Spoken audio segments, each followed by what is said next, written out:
not going to come back. We have a lot of people who are still maybe dangling or dangling into the autopilot, and we are not going to fire them. Some people have one leg here and one leg there, and we are monitoring them. We have even other ones who, as things are now in this struggle, like I said at the beginning, the facts are, open for everybody to see that those who ran to this autopilot in the beginning, in the hope that they are fighting corruption, in the hope that they are exposition, what they call exposition, it is a truth, the truth that they are hearing. At the end of the day, the DOS, as I tell you right now, we don't have fund. The Directorate of State don't have fund. There is no portfolio that has a fund. If our leader sends you to an errand, you have to use your money to go to run that errand. So that's why when he said to you that the freedom fighting is not for abject war, that's what he meant. If you cannot use your money to run an errand, then why should our leader give you money for transport, give you money for feeding, give you money for when he sends you to an errand? You should be able to do that as a member of DOS. You are not just an ordinary IPOB member. You are a member of DOS. So we don't have any fund. Whatever we are doing, we do it from our pocket, because the higher you go in this struggle, the more you spend. There's no other way about it. And let me make it clear, none of the DOS that I know here is paid. We are all employed. We all have our income. We make our income by going to work. Like I said to you, I just came home from work before I joined you on this program. So that's what some people, when they tell you DOS is criminal or DOS that, nobody in the DOS can, like I said, we live in different continents, come from different parts of Biafra land. There's no way you can bring money for us to share. It's not possible. How can we share that money? Who is going to get the money first? And how are you going to share it? So we don't have any fund, no account that belongs to DOS. And nobody in IPOB can tell you that I have paid money to the DOS before.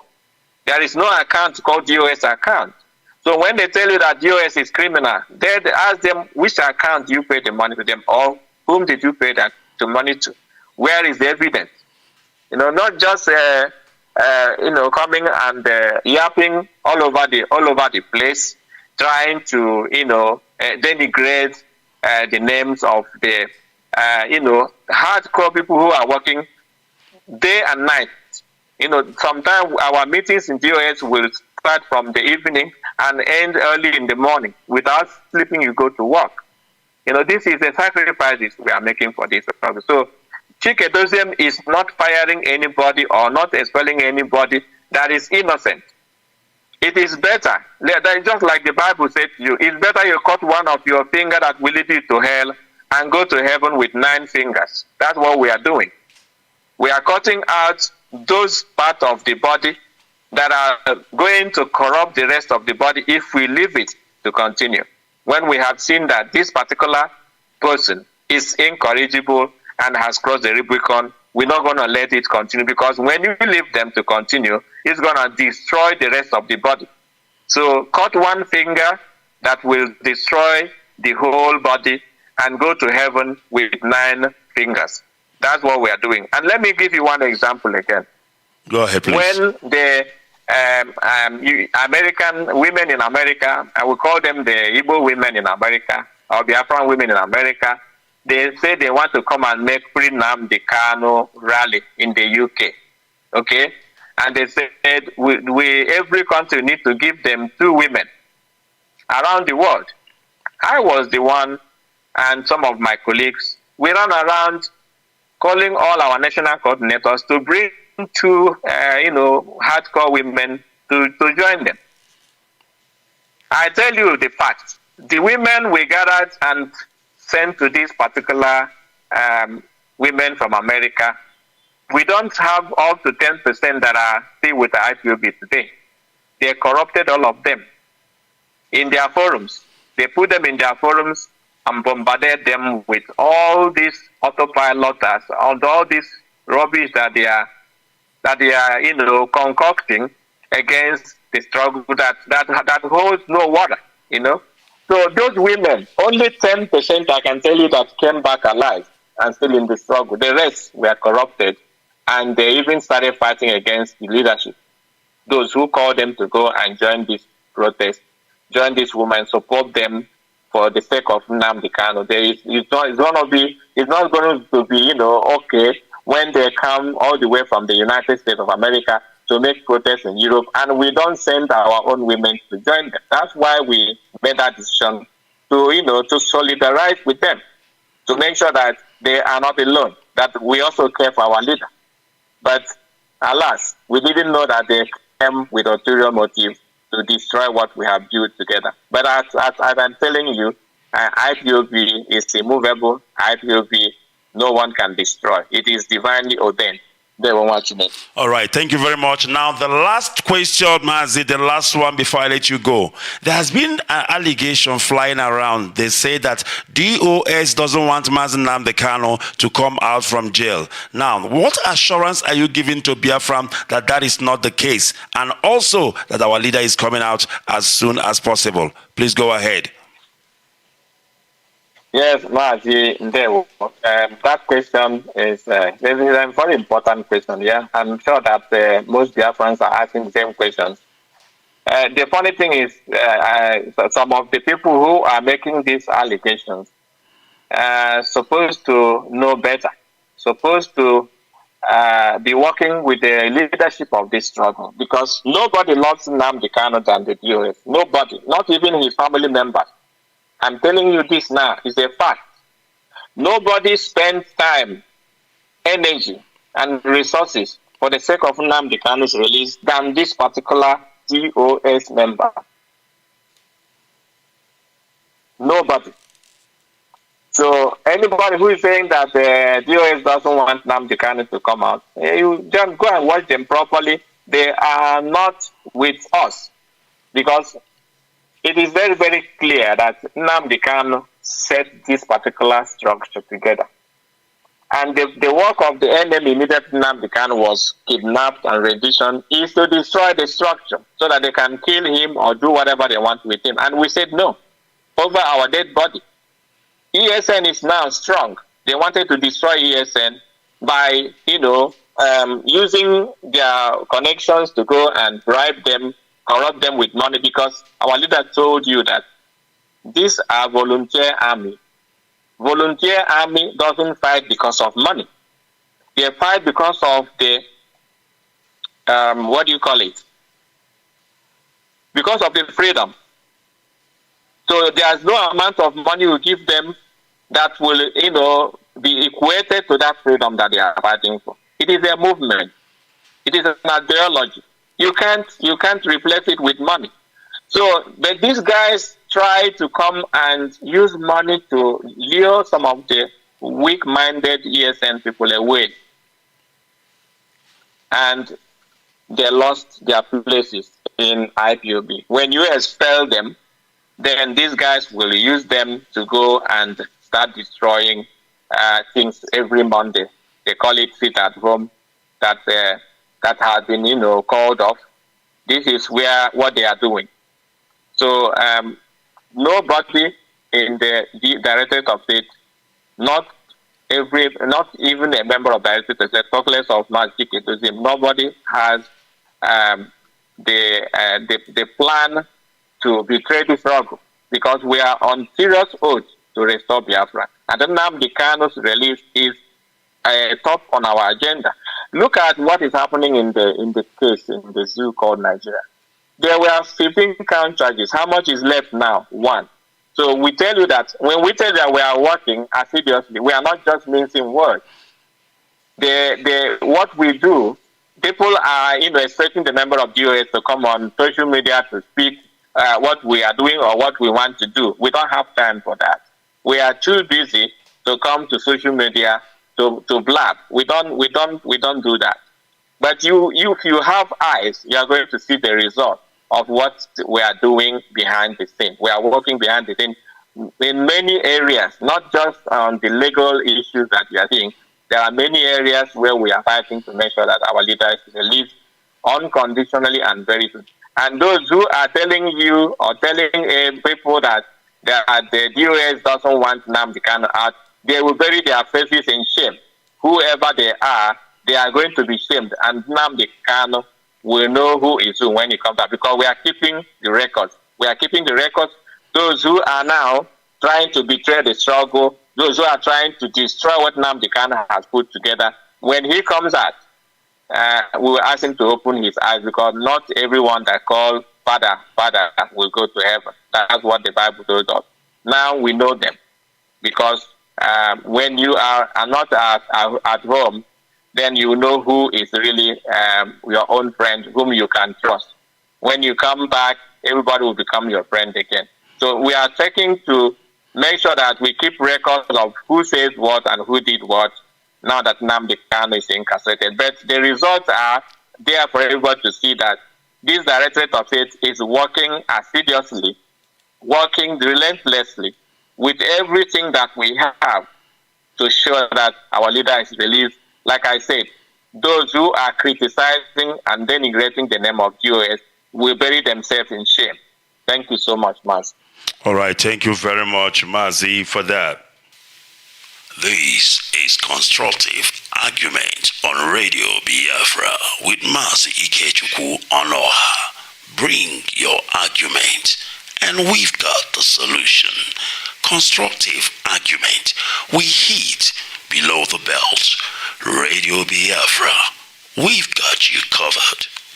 All right, Mazi Abanyim is on the hot seat this night. Mazi, thank you very much for such an accountability, and that is what we expect of our leaders in IPOB. Since we say we are whiter than white and whiter than snow, then we don't have a problem giving account to our people of what is happening in the leadership. Thank you very much. We really appreciate your time. You're welcome, Mazi. There will.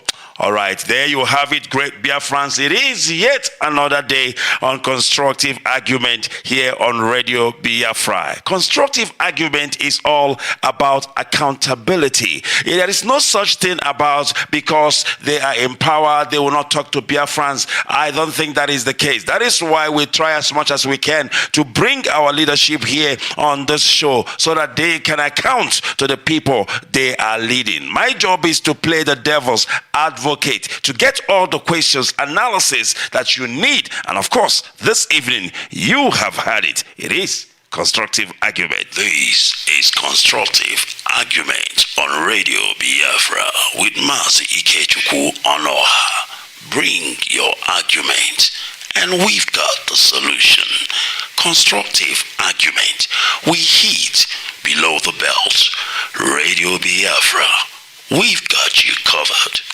All right, indeed. So I thank you all because of our time. I think it is time for us to call it a day. But before we do, I need to make one or two announcements. Very, very important. I cannot leave without making this announcement. Otherwise, I will be in serious trouble with my brother.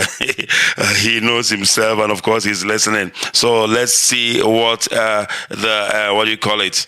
All right, I don't know who is coming back on the line. All right, Mazi, I don't know. Okay, let me do this quickly before we close off this program. Now, first of all, I have this announcement. Let's look and see what we have. I think it is the 30th of May, Biafran Heroes and Heroines Day, which is happening in IPOB in Luxembourg, and Grand Region cordially invites Biafrans, friends of Biafra, and all lovers of freedom freedom, to the remembrance of Biafran's fallen heroes and heroines who fought for our freedom in an independence, 1967 to 1970. Be our guest. Biafra is ours. And of course, this will be happening on Sunday, the 29th May 2022. The time is 3 p.m. Venue is Rue du Roussillon, a long way. And of course, the person to call is +35 266 134 3002, +35 266 134 3002. All right, let me see another one. It is also Biafran Heroes Day, May 30th, and of course, it is IPOB in Czechs. IPOB in Czechs. Of course, today we remember millions Biafrans' life lost during the genocide war in 1966, and of course, to 2022. An address of the place is Kiki Wild Music Bar, Rocky Canova 19, Praha 3. The time is 01 o'clock to 4 p.m. 1 o'clock in the afternoon till 4 p.m. in the evening, and that will be on May the 29th of May 2022. That is what I have here. They will have like a kind of presentation, and they have a guest speaker who is Dr. who? Antanasios Pantazo Chineke Kulemihojo. Lekwen mata biere. Also Antanasios Pantazopoulos. National coordinator is Mazi Abaporo Onwo, and of course his phone numbers are +420 778 825 and this has been approved by the HOD. All right, it is IPOB in Czechs. I don't know if it's Czechoslovakia or Czech Republic only, but that's what it is. And then of course, don't forget Biafrans in Belgium. Of course, let me see what this is all about. All right, I think I've given the announcement. And tomorrow is the big one. IPOB Johannesburg Zone, South Africa, will be having their Mazi Nnamdi Kanu Prisoner of Conscience exhibition starting tomorrow, 10 a.m. in the morning till I think 2 p.m. in the afternoon.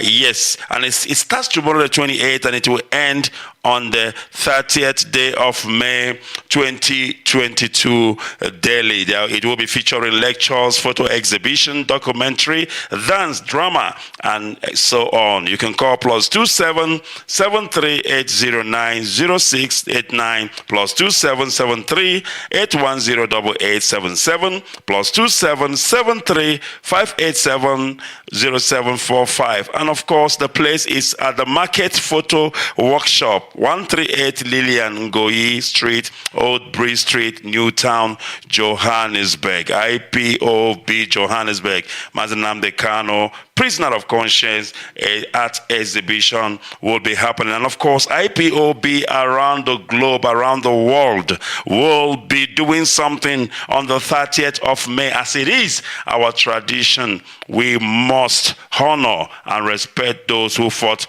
for this struggle. I don't know. I think I'm getting a missed call.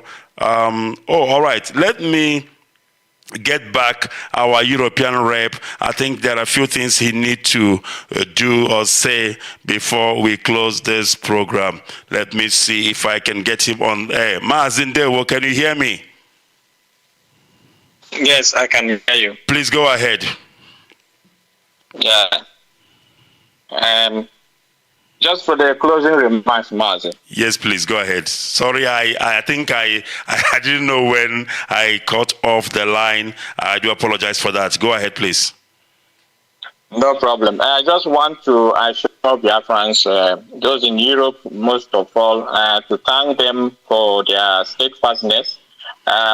Generally, Europe has been very strong, very pivotal, and the backbone of this struggle. The struggle started in Europe, and Europe has always been up and doing. Not minding the few fallout here and there. At the end of the day, Europe has been steadfast in a nutshell. And I want to commend all my coordinators, national coordinators all across Europe, all the national executive, all the zonal coordinators, and of course, all the family members in Europe, those who have been calling me, those who have been seeking directives and advice. I can see that they are doing very well in every country at the moment.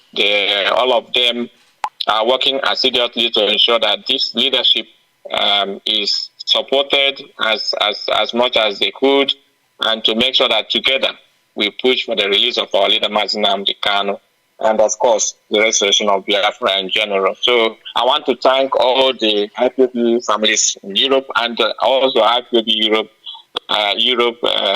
executive, those who are now working for as committee for our upcoming 1 million march in Belgium, Brussels, Belgium, on the 14th and 15th of June 2022. That is about a little bit more than 2 weeks from now.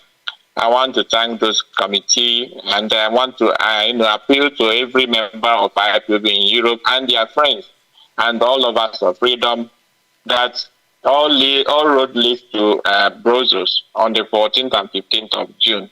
We are going there for a 1 million man march. We want to march together with our Ambazonia allies and our Duduwa friends and allies to ensure that the European headquarters will hear our voices. That this is a three emerging nations from West Africa, and we need urgent attention. This is the powerhouse of Africa. We are coming together in one accord to make our voices heard and to meet the leaderships in Brussels to make sure that our demands are, given ears to. So I want to invite everybody, IPOB members and lovers of freedom, to, make sure that they make arrangements how to get to Belgium on the 14th and 15th of June 2022. On the other hand, I want to encourage Biafrans all over the world, especially those in Biafra land, to continue, being cautious where they go, what they do. The enemies are everywhere in Biafra land, hunting our people. We need to be security conscious at all times. Our ESN in the bush, I want to ask you to continue to protect you guys and give you victory. Deliver all the Nigerian security forces and all the Janjaweed foot soldiers into the hands of the ESN. That in the end, we shall overcome, we shall win, we shall vanquish them and get Biafra restored in the power and in the will of Chukwu Okabiama, because he is the one who is piloting this affair of Biafra restoration project. And without him, nothing will be done that is being done. But when we look from where we started and where we are today, there is no doubt that Chukwu Okabiama is the one piloting the affairs of Biafra restoration. We are just here to do the needful as humans. But the spiritual warfare is fought by our ancestors and Chukwu Okabiama himself. So I want to encourage everybody in Biafra land to be security conscious, and please keep your lives and save your lives. Avoid places where you go and get into trouble. Until Biafra is restored, we want to have you alive so that Biafra, when we come back, we will have people who are going to help us to build that nation to be one of the best in the world, not just in Africa. We are going to build Biafra to be the best country in the world. So that's my remarks, and I want to thank you, Mazi. Thank you very much, Mazi, for all you are doing for this struggle. Your own announcements, your own contributions, your own work is being heard all over the world. Not just you, but all our radio presenters and all our media warriors. I want to encourage you to keep doing the needful.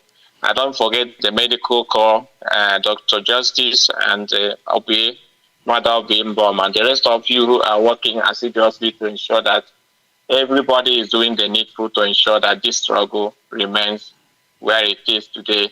I want to thank Chukwu Okabiama and pray that he continue to bless, guide, and protect all of us, and ensure that we all live to see Biafra very soon, so that our joy shall be complete. In his mighty name. You say. All hail Biafra, Mazi. I remember Justin Abayim, the European rep. Thank you very much, Mazi, once again. And of course, we welcome that. All right, our time is almost up. It's up already, but let me do one more thing, and I will, of course, sign out here. We are talking about the Million Man March in Belgium. It is going to be explosive. It is going to be great. It is going to be exciting as well. And of course, Biafrans around the world are all encouraged, are all directed, of course, to head to Belgium, because all road leads to Belgium. The 14th and the 15th of June, that is exactly when it is going to be, and when it is going to be happening live and direct in Belgium. All right, on the, I think after the 30th, should be, let me check, 30th, of course, is on Monday, if I'm not mistaken. That's right. Then, of course, from the 31st, I will, of course, do an open line, because with this constructive argument program, it doesn't give us, of course, the time to open our lines and to take calls because of time restraint. But what I will do is coming Monday or on, that's Tuesday, I think Monday or Tuesday, I will open our line, because I know Biafrans have a lot of response with regards to the two program we have already done. They might have something they want to say, and of course we will oblige. We will give them that opportunity to do so. But in any case, this is where we are going to leave it, and I want to thank you all for listening. I want to thank you all, of course, for paying attention to this evening constructive argument. What we do here is we profile our leaders, of course, from the DOS. We bring them on air so that they can answer. And that is exactly what we have done this evening. And we will continue again next week, Friday. We will bring yet another guest on this show, on this time slot, constructive argument on Radio Biafra. All right, my name's Mazi Ikechukwu Onoha, and of course, the only thing I do in each and every evening when we do this show is to play the devil's advocate, and that is exactly what I've done this evening. And once again, I say, may God bless our leader. May God bless IPOB worldwide as we are getting up to our 30th of May. That you walk will use our prayers, will use our honoring and respect to our fallen heroes to restore Biafra, and of course to give freedom to our leader Mazi Nnamdi Kanu. Once again, it is constructive argument, and from me from here it is goodbye. This is constructive argument on Radio Biafra with Mazi Ikechukwu Onoha. Bring your argument, and we've got the solution. Constructive argument. We hit below the belt. Radio Biafra. We've got you covered.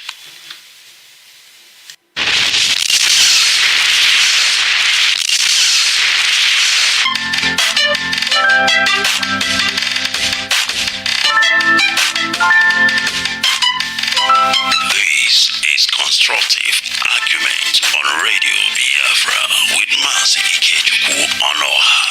Bring your argument, and we've got the solution. Constructive argument. We hit below the belt. Radio Biafra. We've got you covered.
Announcement. There will be 2 days intercessory prayer and praise for IPOB/Biafrans worldwide. From Tuesday, the 24th day of May 2022 to Wednesday, the 25th day of May 2022. 10. This mountain holding the freedom of Mazi Nnamdi Kanu and Biafra nation must be removed, says Chukwoki Kabiama. The book of Zechariah, chapter 4:7a. The book of Mark 11:23. Fasting is optional. Details of this fasting could be found in all IPOB/Biafra platforms. Biafrans, let us pray. The Bible said, if the people that are called by my name shall humble themselves and seek my face, I am the Lord. I will answer from heaven above and I will heal your land. This message was prepared by Evangelist Ozako Agnes Nwokike, Pastor Frederick Nwohia, Pastor Chris Wise, Reverend Owen Ebubechukwu, and signed by Mazi Oscar Okeke, head of IPOB Religious Affairs Committee. Elohim has risen and Biafra must be free.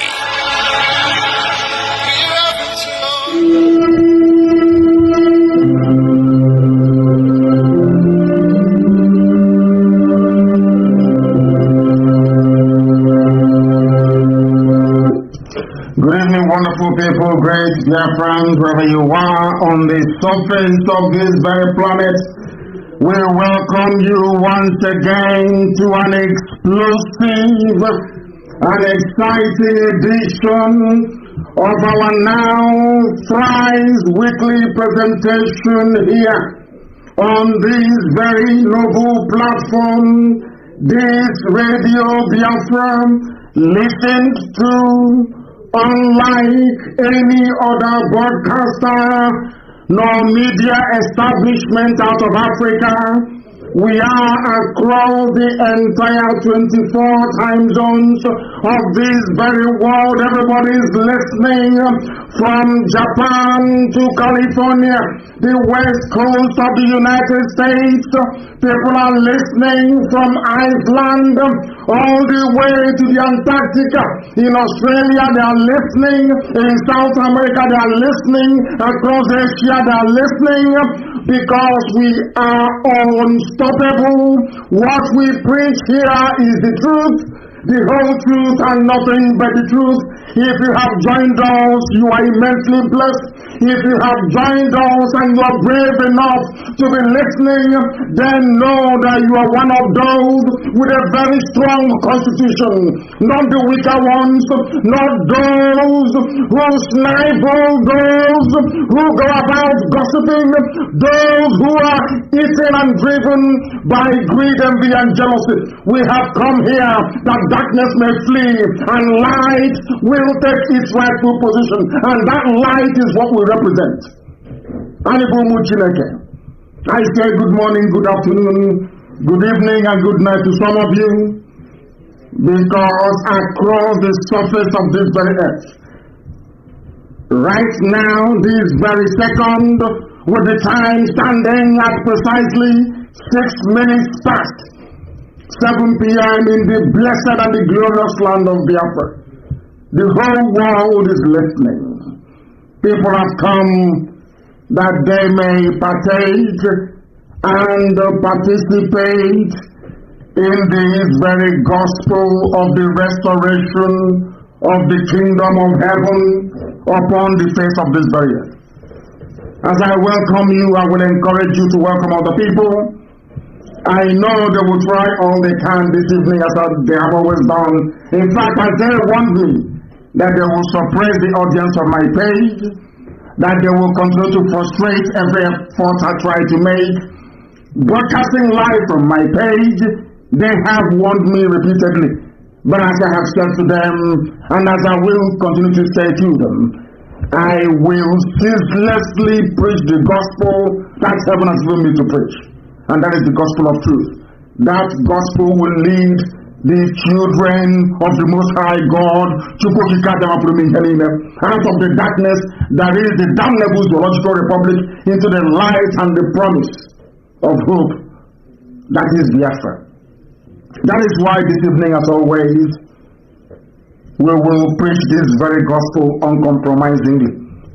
If you fail to understand us after listening to this broadcast this evening, then you know there is something definitely wrong with your brain cells. It needs resetting. But I do hope and pray that those of you who are brave enough, because only the brave can listen to what we preach here, those of you who are brave enough to have joined us, those of you who are not deterred by all the shenanigans that Facebook is obviously unleashing on my page, those of you who are strong enough to listen and to absorb this undiluted truth, I welcome you wholeheartedly, and it is my pleasure to always serve you up until Biafra restoration and beyond. My name is Nnamdi. I am the leader of the indigenous people of Biafra all over this very world that we inhabit. We are in over 100 countries and counting, because this is a mass movement that is unprecedented in the history of freedom fighting. That is why till this very day we remain the largest movement fighting for an independent homeland anywhere on this planet Earth. My name is Nnamdi Kanu. I am the leader of the indigenous people of Biafra, the very indomitable IPOB, the one and only IPOB, an unstoppable machine, unstoppable, as we steamroll our enemies towards that one destination, which is Biafra freedom. I am the director of Radio Biafra. I am the director of Biafra Television, but above all, and by the very special grace of the Most High, a servant of the wonderful people of Biafra, I welcome you. You can listen to us via satellite. If you have My TV, you can get Radio Biafra Television and Radio Biafra on your My TV decoder. If you have My TV, you can be listening to me live via your television. We are on FM across Biafra land, and we are working to make sure we achieve 100% coverage across the entire length and breadth of Biafra land. We are on Radio Biafra app. A lot of you prefer to listen via app, and I know that some conscientious people are streaming this very broadcast live also on YouTube, on multiple channels. If you want to listen to what you can. Those of you who have the reason why I have continued to stream and broadcast via my page is to tell the Yoruba people working for Facebook that we are unstoppable. You cannot stop me. No matter what you do, I will stream it. If you like, crack it, we have evidence. But anytime I'm preaching, they crack my voice, they distort it, and when that fails, they cut me off. I will keep streaming on my page. There is nothing you can do about it. I am waiting for you to stop me so I can take you to court in America. I won't take you to court in the dream or in the UK. I will take you to court in America, where you people are in a lot of mess at the moment because you have been tampering with good people. That is why this evening we are going to preach this very gospel. But before we do so, we must pray to him. Somebody very kindly, through my younger brother, gave me something, a prayer point this evening, and I will pray this prayer. Maybe Chukwukikabiam has been waiting for me to pray this prayer before he will unleash even more damnation on this zoological republic. Our mission is very simple. For those of you who are listening, you may think our job is just to maybe get Biafra and move on. No. My job goes beyond that. The job I have been elected to do is to restore Biafra. That is number one, by the grace of Almighty God in heaven. And number two, to make sure that the name Nigeria doesn't exist. It won't exist. By the time we are done, Nigeria will no longer exist. When I speak, you write it down on a piece of paper. That's why I ask you to bring your pen and your paper with you. So anytime I make a prediction or a prophetic pronouncement, behind this noble and sacred microphone, it must come to pass. That's why I ask you to bring your pen and your paper. So anything I say to you, you will note it down. You will write it down and make references in the future. Everything I say comes to pass. Everything I utter comes to pass.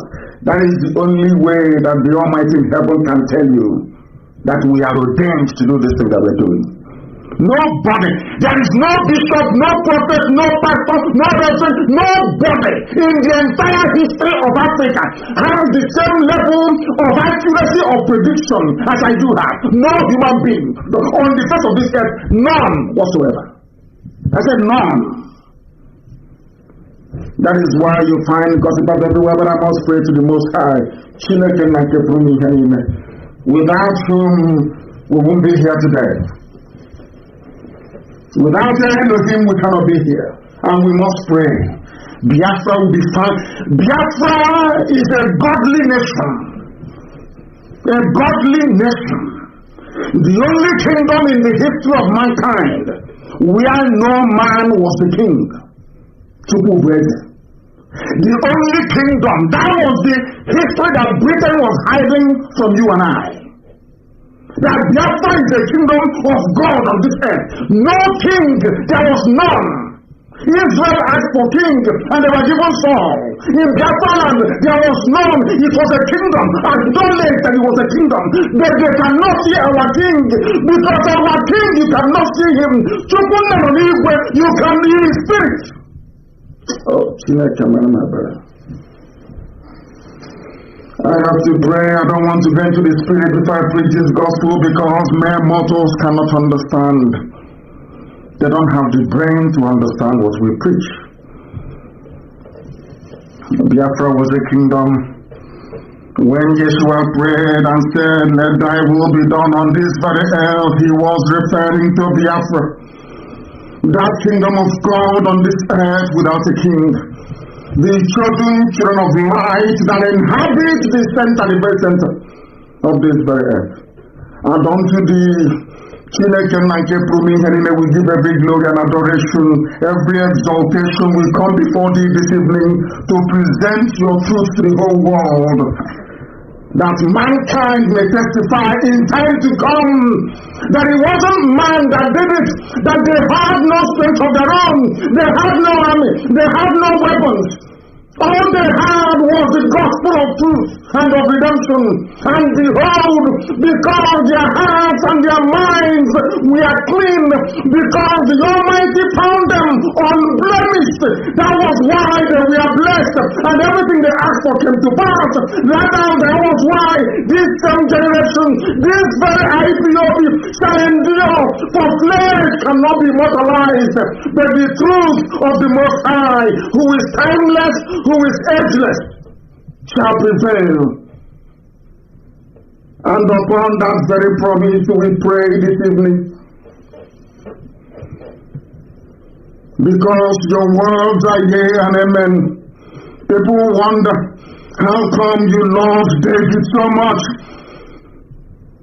Man couldn't understand that David knew how to ask thee for anything that he wants. There was nothing that David ever asked for that he didn't give to him. That same secret is what we have. That is what we present before thee to the hearing of the entirety of humanity this very evening, morning, noon or night, depending on where you're listening from. That we make this proclamation that your words are yea and amen, because you are God. Anything you say must come to pass. You are not man. Anytime, any word that you utter, documented by the sons of men in the Torah, in the scriptures, must come to pass. Because your spirit, you are not man. You are not mortal. Every word utter must come to pass. And on that very premise do we anchor this very agitation. Because we go back to your scriptures, to your unadulterated, untampered with scriptures. In the book of Jeremiah we pray, chapter 16, verse 14. That is our prayer this very evening from where I am. You said, for you are Lord, you are God, you are the beginning and the end. There is nothing you created which can be equated nor used as an adjective to describe thee. You are bigger than all that man can ever imagine that you are. Only you is the beginning of time itself. That is why the ancients call you the Ancient of Days. The Ancients of the Ancients. For that is who you are. The I am that I am. And these are your words because you are God. You said that a time is coming. According to the prophet Jeremiah, you said that a time is coming, and that time is now, this 2020. You said the time is coming when people will no longer swear by me as the living God who brought the house of Israel out of bondage in Egypt. These are your words because you're God. You said a time shall come when people will no longer swear that this God of Moses, that led the God of Moshe, that led the Israelites out of the bondage and suffering in Egypt. Instead, these are your words, O Heavenly Father, with every reverence, humility, and submission. You said, instead they will swear by me as the living God, because you are living, everlasting, eternal, who brought his people out of the northern lands, out of the bondage from the north, for we inhabit the south. We are from the southeast. Oh, Heavenly Father, you said, no longer will we remember you as the God of miracles that brought Israelites out of Egypt.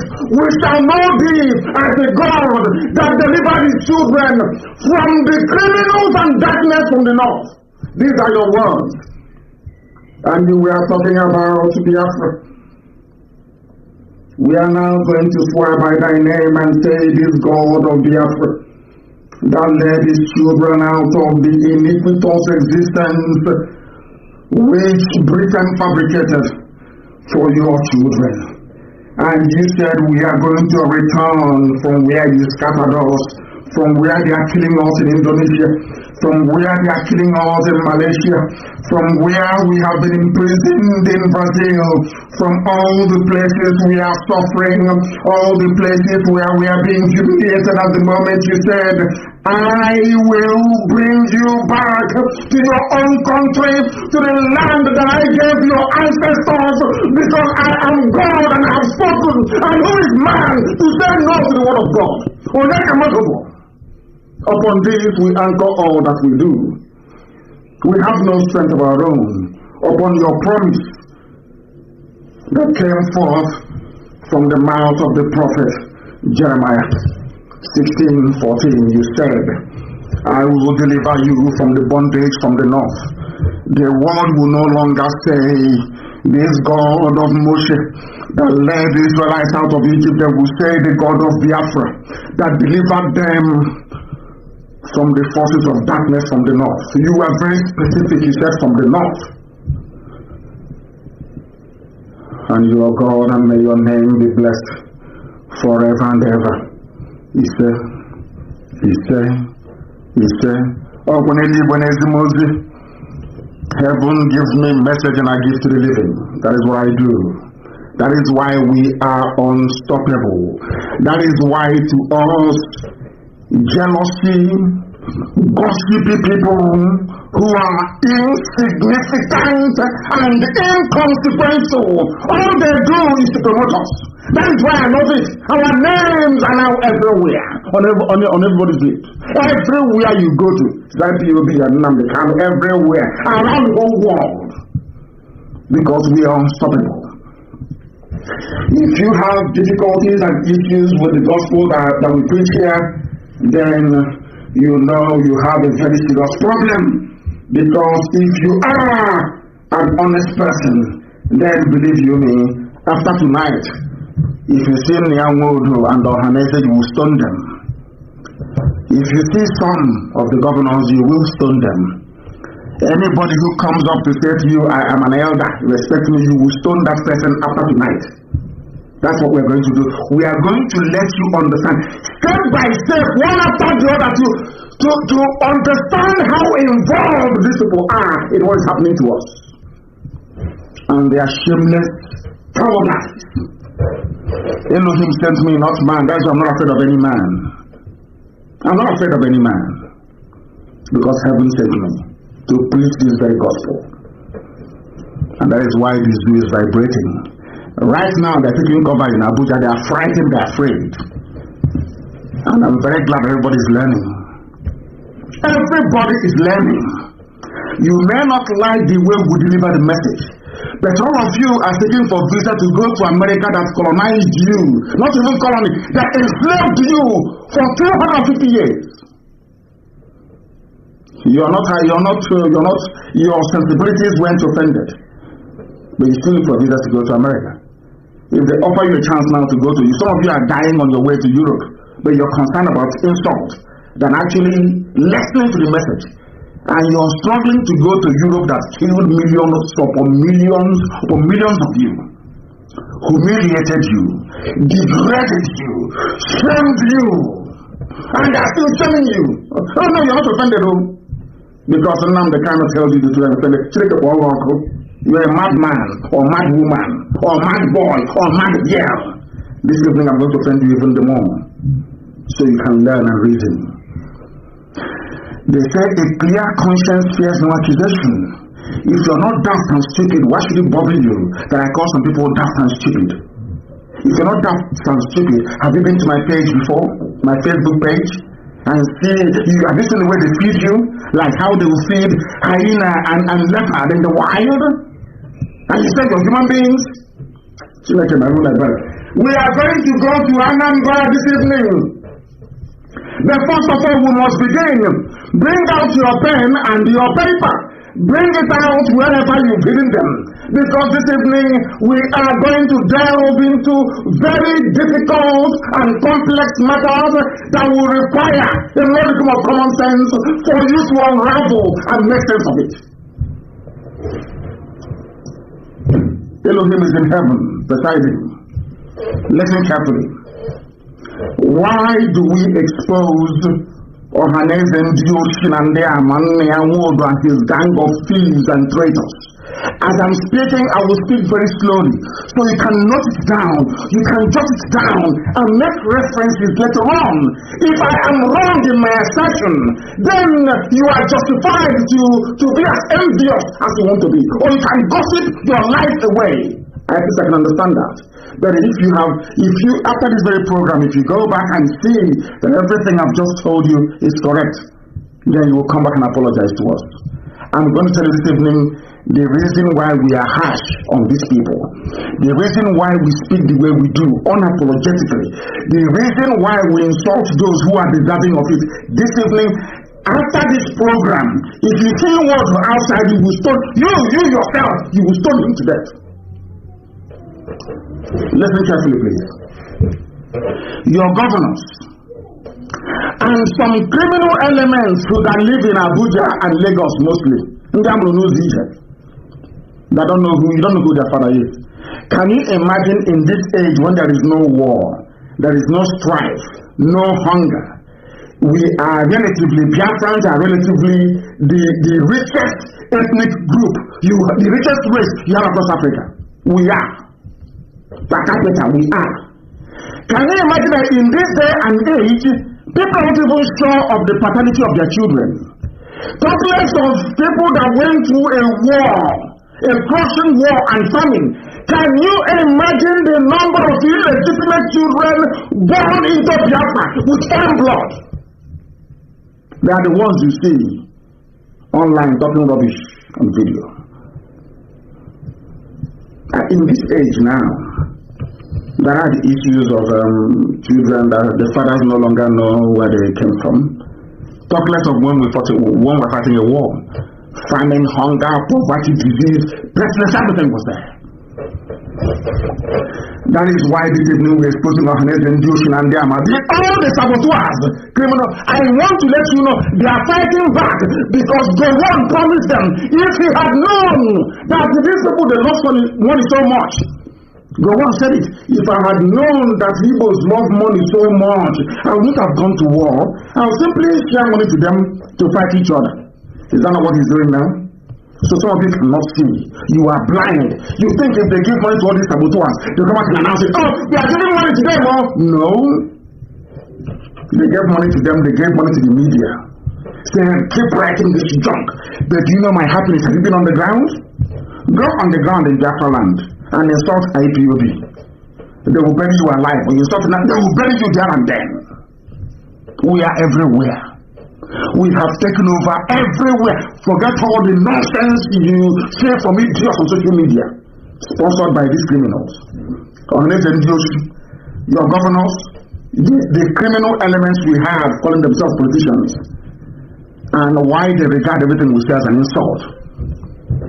Let me see if after tonight any sensible being will regard them as anything else but the treacherous fools that they are. They are treacherous. Some of you don't know what is going on. Those of you that have been following our broadcast since we started Radio Biafra in 2012. Forget the nonsense that hotel CEO is talking about. After building hotel, if you buy Dangote cement and you mold block and you build hotel, you're the CEO of hotel. Once in a while, you remember, IPOB is doing well, let me come and talk. So they will now be here. Chief Executive Officer of Hotel and Hostels. I want to let you know that I've been preaching this thing that you're about to hear now. These are prophecies that God gave me and said, speak to your people. I was talking to them very nicely, like a loving doctor and the priest mixed together. They never heard. They never listened. And after warning them for very many years, I went to the zoo in 2015. I was arrested. I came out. I went to them and I told them the same thing. And I said to them, God said I should tell you this, that this is going to happen. What did God say to me? I've been telling you about. They will rape your women. They will desecrate your mothers. They will take your daughters. And do you know what God said? And nobody will say anything. It's on my broadcast. So that's the one I can find it. I said it as I'm talking to you now. I said it live on air. I said that the Fulanis are coming. I said it. They are coming. Nobody can stop them. They are coming. I had this revelation, and it's not I didn't tell them. I told the governors. I told Ohaneze. I told anybody who was willing to listen. That what you're seeing today now with Fulani Janjaweed, I knew it and I said it many, many years ago, which I'll never tire of reminding all of you. So if you want to know the reason why I speak to you the way I do, is because of your foolishness. You were warned. You were warned many years. Every broadcast, I kept telling them, this one, do you know what is telling me tonight? And why in Nyawood should be stoned? Anywhere you see him outside, stone him to death. Is the plight of this woman. And I hope we're going to get her in Anambra this evening. Do you know what happened to her? This is the woman. I want you to post this video, please. This is the woman that her daughter was abducted in their own home by the Fulani Janjaweed. And somebody will tell me in America, it's about resources. They are looking for water to give to their cattle. Can you believe such rubbish? All those compromised diplomats they have, compromised criminals they send, they call them ambassadors. They bribe them to twist the truth. This woman is a shining example of how dehumanized we have become as a race. People talk about black lives. You people are insane. This is where it's not about the Black Lives Matter. This is a level of wickedness. Never before. If they said to you when we were growing up that a time will come in the land of Biafra that somebody can, an outsider can come, even maybe from Mauritania, come to your village, knock on the door, and pick your daughter in front of you, leaving your grandchildren with you. Will you believe it? And after seeing all these things, Wodu said nothing. Obiano said nothing. None of these idiots running their useless thinking mouths said anything. And you want me to love you, to protect you, check it out. You will die a miserable death, all of you. You are evil. You are evil. You have so much pursued money, wealth. You have forgotten who you are. You have forgotten the essence of, you have forgotten how your mothers raised you. If money was everything, where we come from? How come when we are young, if you go and bring in money that your parents didn't give you, they will beat the living dead out of you? Why? If money is so important, why would your parents discipline you if they see you with the money they didn't give to you? Why? Ask yourself that question. All of you abandoned all of that nonsense. I'm an elder. You people are fools. You are there claiming your elder. Somebody came from Mali, all the way from Mali, traveled to Anambra, from Mali, from Mauritania, went into a home of an Igbo man, woke them up, and took their daughter and left the children of the woman. And we should cover our faces in shame because we have no shame. That is why we wake up in the morning and we're talking rubbish, because you have no shame. But I have shame. That's why I'm exposing all this nonsense. Post it. Let me see if you can hear from her what she explained happened to her daughter. Then you will shed tears. You will understand the venom, the amount of hatred. You will understand the amount of anger I have in me towards them. Not even pattern dance was no, not pattern dance, no, not the pattern dance. This is even more worse. This is worse than pattern. People died, yes. And my parents died as a result, yes. These are the idiots that some spineless idiots are telling me, oh, please, take it easy. You are talking that God will punish you and insult you the more. Mad people everywhere. People are insane. Was I not talking to you gently for how many years? 2012, 13, 14, 15, 16. Did you listen? 17. From prison, I was telling you people this is what is going to happen. Now you're talking about insult. Insult and there are useless set of idiots everywhere. Now listen to me carefully. Why anywhere you see any idiot, any bastard saying he or she is an elder, you have to do war. You should kill idiots, they're mad. Do you know what's happening in our land? Are you even aware of what is going on in our land? Are you even aware of what is happening? Are you sure you know? No, you don't. Because if you know, if you see them, you will strangle them. Let us hear this woman and her plight. Listen. What's her name? What happened? What happened? Speak up. Somebody came to her house. Beating them? Trying to drink? Took my daughter away. Gave them all the money I had. They took my daughter and left my grandchildren with me. I have not seen my daughter till today. And I'm going to call the woman now to see if I can get hold of her. I think Apex group, the Apex system. She said, wonderful all of you and your Apex. Say the woman, uncle, you people are evil. And God will destroy all of you. God, those of you who are talking rubbish and the idiots in the media who are writing junk, God will destroy all of you. Who are going to, you don't know what Biafra means? You have forgotten where you come from. Do we look like any other useless, stupid race? Is that what you think? That you can get away with all this nonsense? Have you not seen how your land is? Have you not seen the mess they're in?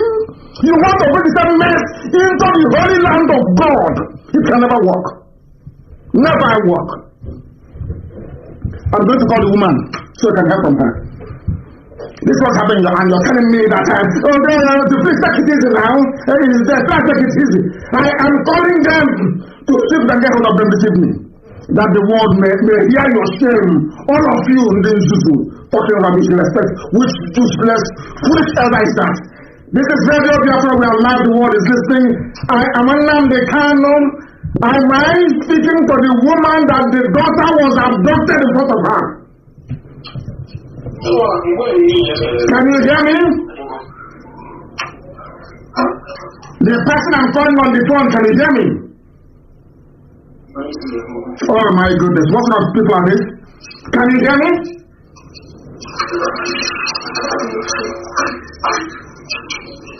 Bring her to the phone.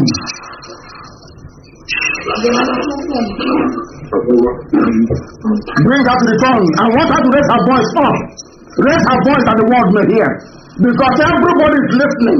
US government, they are listening. British EU, everybody is listening. That the world may know what is going on in our land. Can you hear me?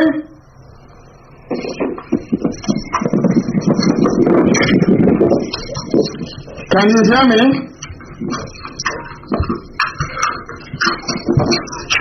Somebody, who are you with this woman? Why can't they hear me? I thought these are our media people. Can you hear me? I can't hear anything. Unbelievable.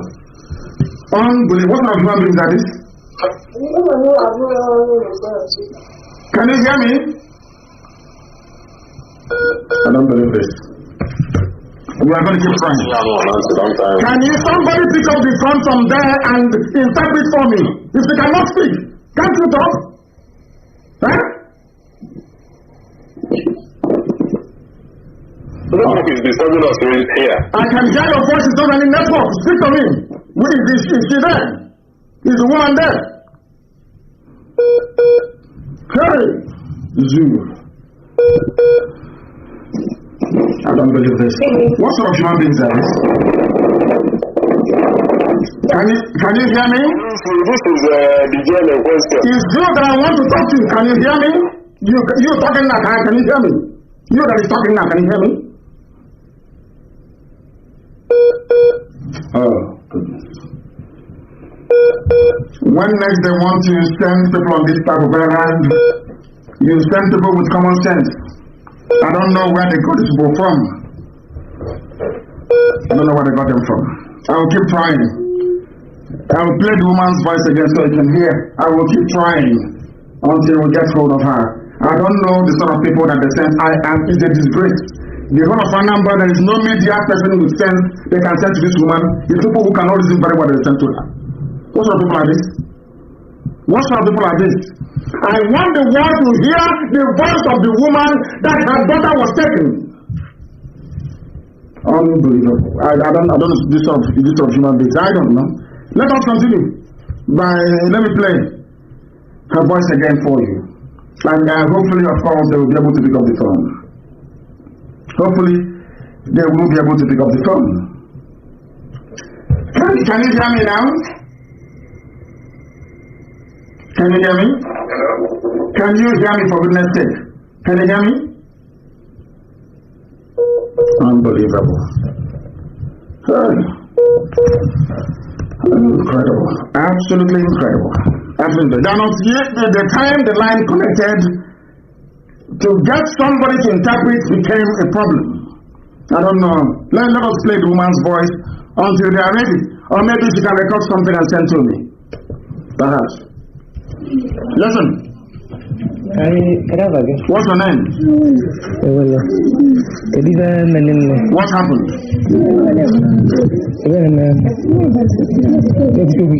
Speak up! Oh my goodness.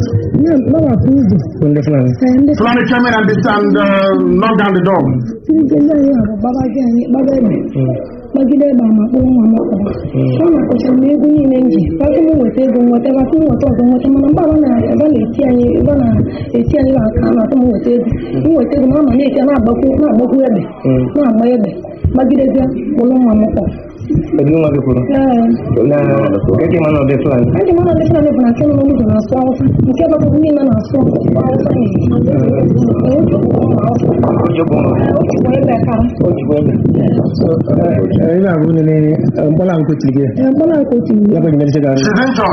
She's showing her hands now. Where they got her? Where they hit her?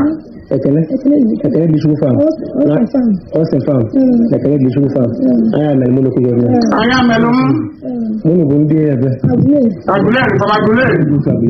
Yes. So what have I have not seen my daughter. Trauma is missing. Trauma Augustine is missing. I'm going to record. 22 years. A young girl of 22 abducted by a Fulani terrorist and kidnappers and rapists in Anambra State. Took all the money, took this girl like Leah Swahili or whatever it is called, never to be seen again. It's over. And you're telling me to have respect for Haneze and for governors, to work with them. Have you seen the handiwork? Have you all seen and heard what I've been doing in our place? Can you all see it now? Is anybody in doubt anymore? Is anybody in doubt as to how treacherous they are? Have you seen how evil they are? Oh, Haneze and your so-called governors, do you see how evil they are? And all these idiots with their file, somewhere everywhere, doing video messaging. Have you seen what they are doing to distract you? And they are distracting you, talking about this. Oh, no respect for elders, this and that. You cannot get Biafra by cursing people.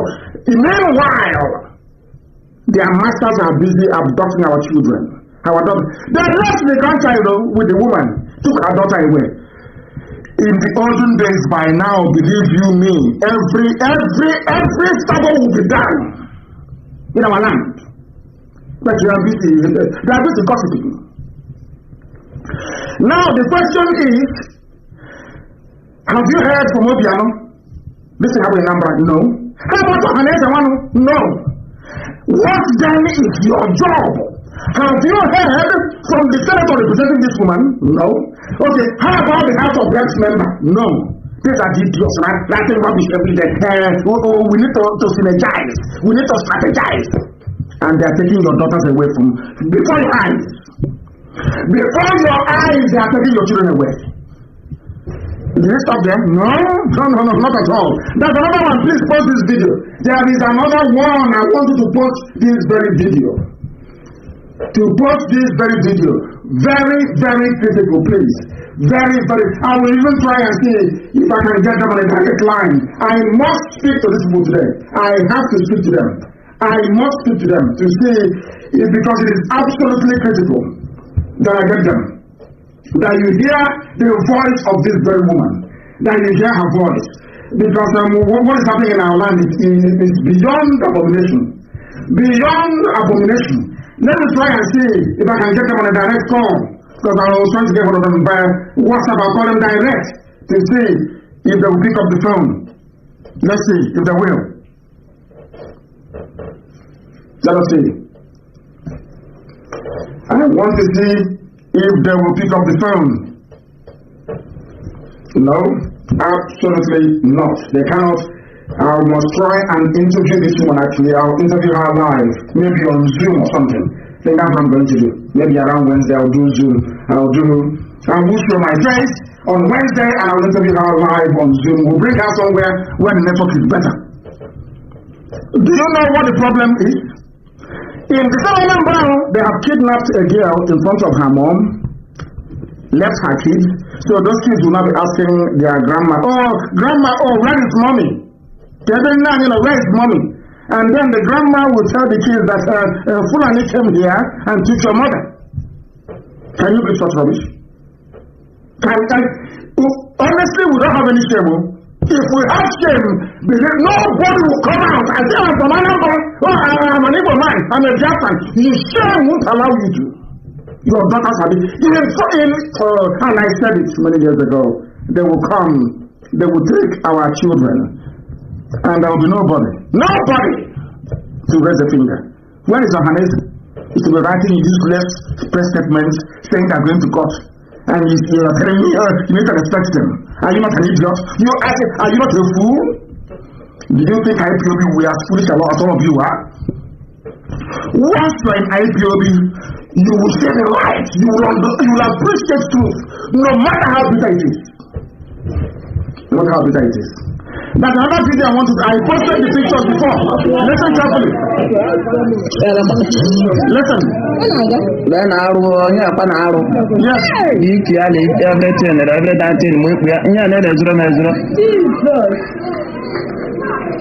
Don't mind it. Anambra State is happening now. This is another one. Another one in Anambra. This thing is happening at you. Yes, now they know. Do you understand it? In Uli in Anambra. A girl cut into pieces in Uli. Not the one that abducted her. No, that one is separate. The same Anambra. And people are making money and made money. And from Anambra, we have this album. That do you know that because of these two incidents alone, because we are no longer in the spirit, do you know because of these two incidents, do you know that because of that the wrath of God can descend on our land and destroy everybody? So where is the governor? Where's William Piano? This is the man that's called Operation Python Dance, killing of our people. I don't know how to explain this. I don't know which other language I can use so that people can appreciate the level of mess we are in. Some of you don't understand it. You people are like typical zoo animals. You don't reason. You don't know the mess you're in.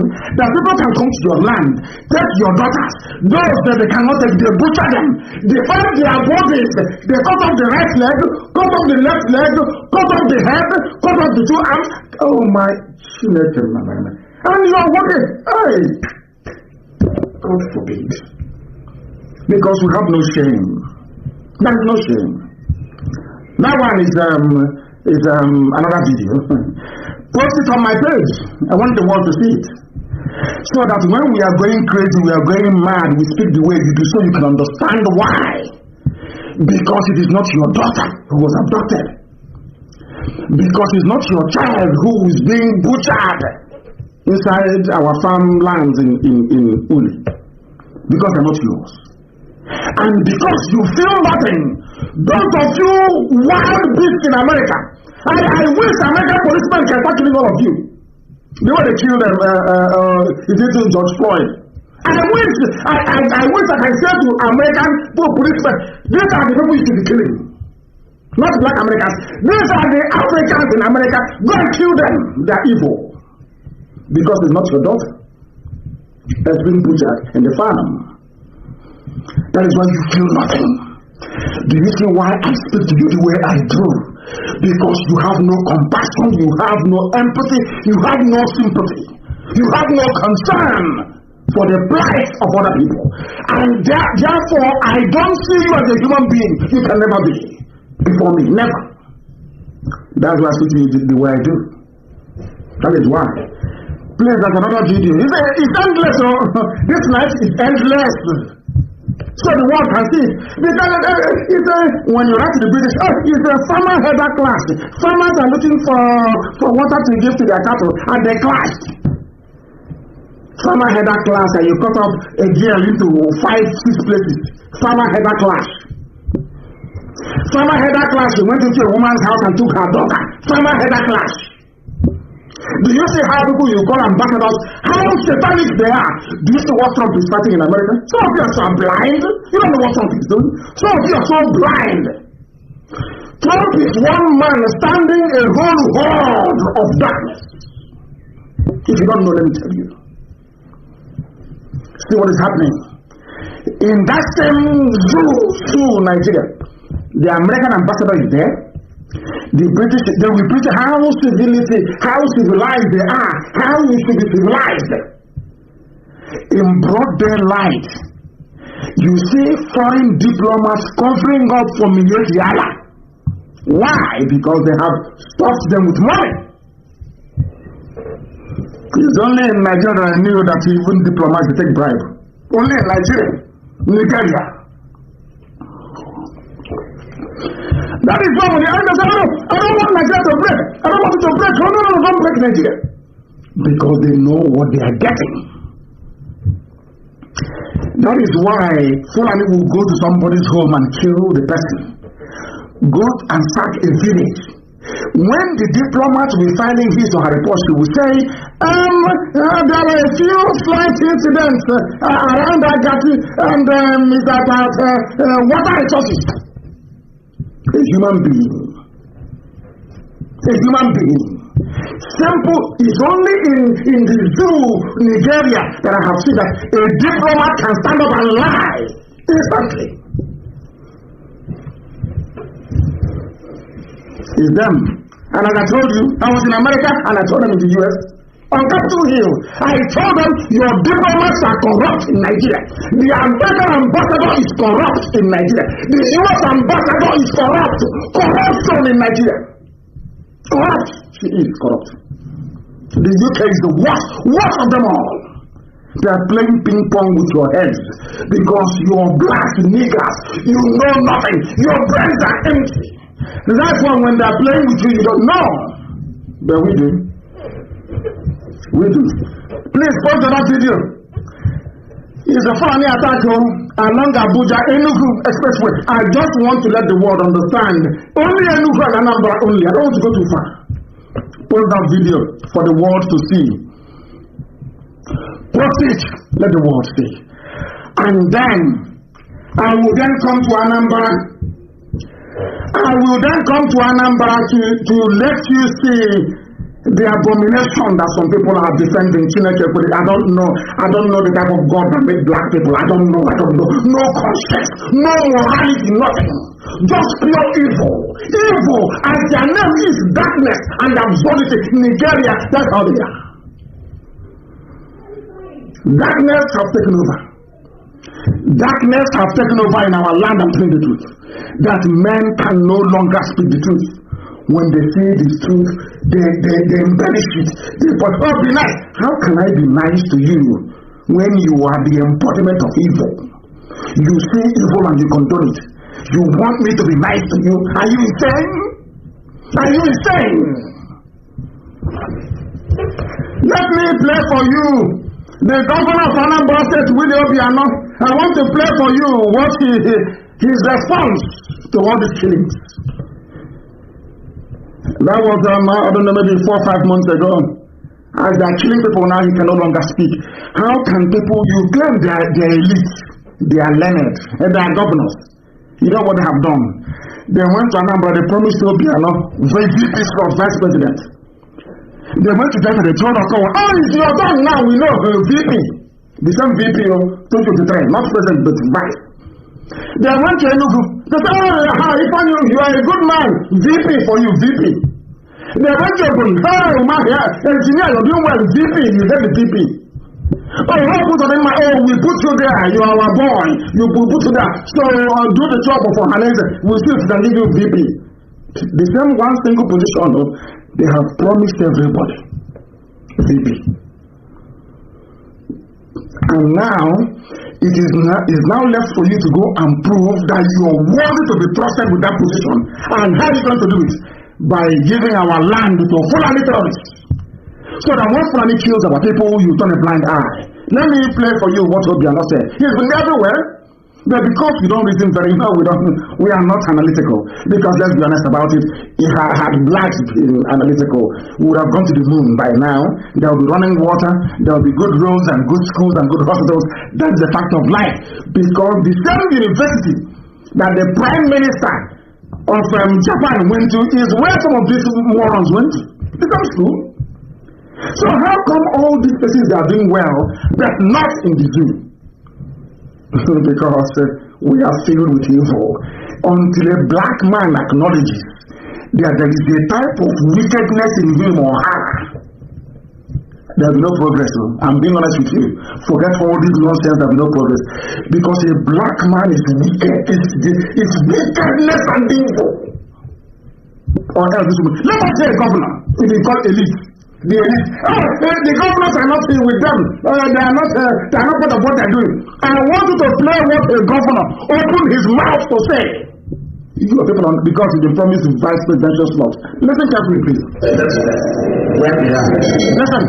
If you destroy any farm, we pay. Yes. And if you kill their cow, you pay. If you kill any cow, you pay. If I destroy your crops, have you had such rubbish before? From a governor of the state. Oh, Lord have mercy. Let's listen to him. Listen carefully. I know that community was failed. Yes. If they destroy your farm, they will pay you. And they may have it happening.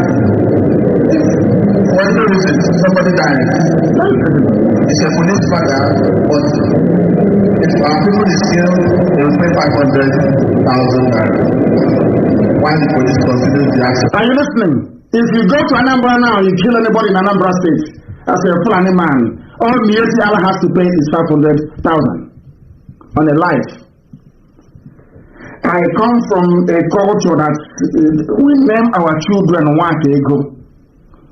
Do you know that when we are growing up, we were told that you cannot place any price on the life of anybody. You don't dare do it. It's a sacrilege.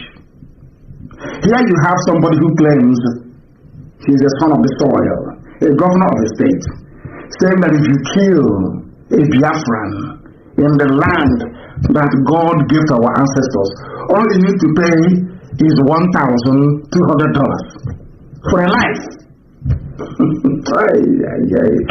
And you want me to respect him? Can you ask me what to do? Can you begin to see your own stupidness and stupidity? These are people who want me to respect with my education. Somebody who reasons this way, you want me to respect. Are you drunk? Let's listen to him. I'm doing this program this evening to shame all of you idle gossipers, to put it to shame that what we are doing is right. This is a governor who should be concerned about the welfare of his people. If you kill anybody, I can go to Anambra and kill somebody, and I will wear my yama. I will learn how to speak Fufude or maybe broken Hausa. I can kill anybody. I can kill my enemy in Anambra now. I can kill them. I will wear my yama. They say I will use stick to carry. They used to drive cattle from place to place, and I will pay you $1,200, and that's it. That's the end of you. You're gone. $1,200, and your own is finished. $1,200 per life in Anambra State, and you want me to respect them. And our Hanel that is there. So Apex, the Apex group. When I look at those idiots, both the useless journalists and that in junk, I get irritated. Apex. Let us have the Apex statement from Apex Governor of Anambra State. Let's get, because even the Apex, they don't speak. Have you ever wondered why they're killing people that Nyawodo cannot speak on it? Come out live and address people. He can never do it. Because he came from a lineage of saboteurs. His father was a traitor. That was why Barclays Bank gave the family back all their money in their account when the war ended. What is a traitor? Anybody who doesn't know, you are either deceiving yourself or you're a criminal. You join them. It's a fact of life. Fact of life. Oh, they think because they have served the Fulani, Fulani give them money. They think this IPOB will go after Fulani. You are insane. We can't do that. You know we can do it. We are better than them a billion times over. We can never. You know that very well. You can go and serve them because you want money. You want to be the only cock in your village. You want to understand it. People now, you know, do guy with it as we say where we come from. Me and Alhaji we are friends, so in the olden days, if you say Alhaji is your friend, people will just they will see you as the nobody. You are nothing. Listen to Obiano, Governor of Anambra State. If there are people the same who also say 500,000 and so we have done this very well. I use the helicopter every 2 weeks to fly around. We fly around when there are gatherings of cows or anything. Then we send the Mietiala, who is my staff. The Mietiala is the government of Anambra State. Do you hear that? the officially the fourth most deadly terrorist group in the world. But I know that unofficially that the number 2 now is part of the government of Anambra State. Not IPOBO. Nobody has said IPOB killed anybody, none. No guns, no weapons. We are fighting to save the people. But he went and brought in, as part of the deal for the reason of his re-election in 2017, he went and brought Mietiala, a band of killers, as part of his government. So there is no longer any secret in Anambra State government house, because everything the caliphate will be getting is direct. You have to call him to meeting now. Is it not part of the inner sanctum in Anambra State government? Do you want to respect them? Oh, you still want me to respect the governors and the Hanese? Oh, I thought you said I should respect them before. Now, do you see why I don't respect them? A life is $1,200 in Anambra. He can kill 1,200 and you go scot-free. Mietiala is part of the government in Anambra State. And you want respect. Happy? Madness everywhere. Let me have a sip of water. Then we proceed.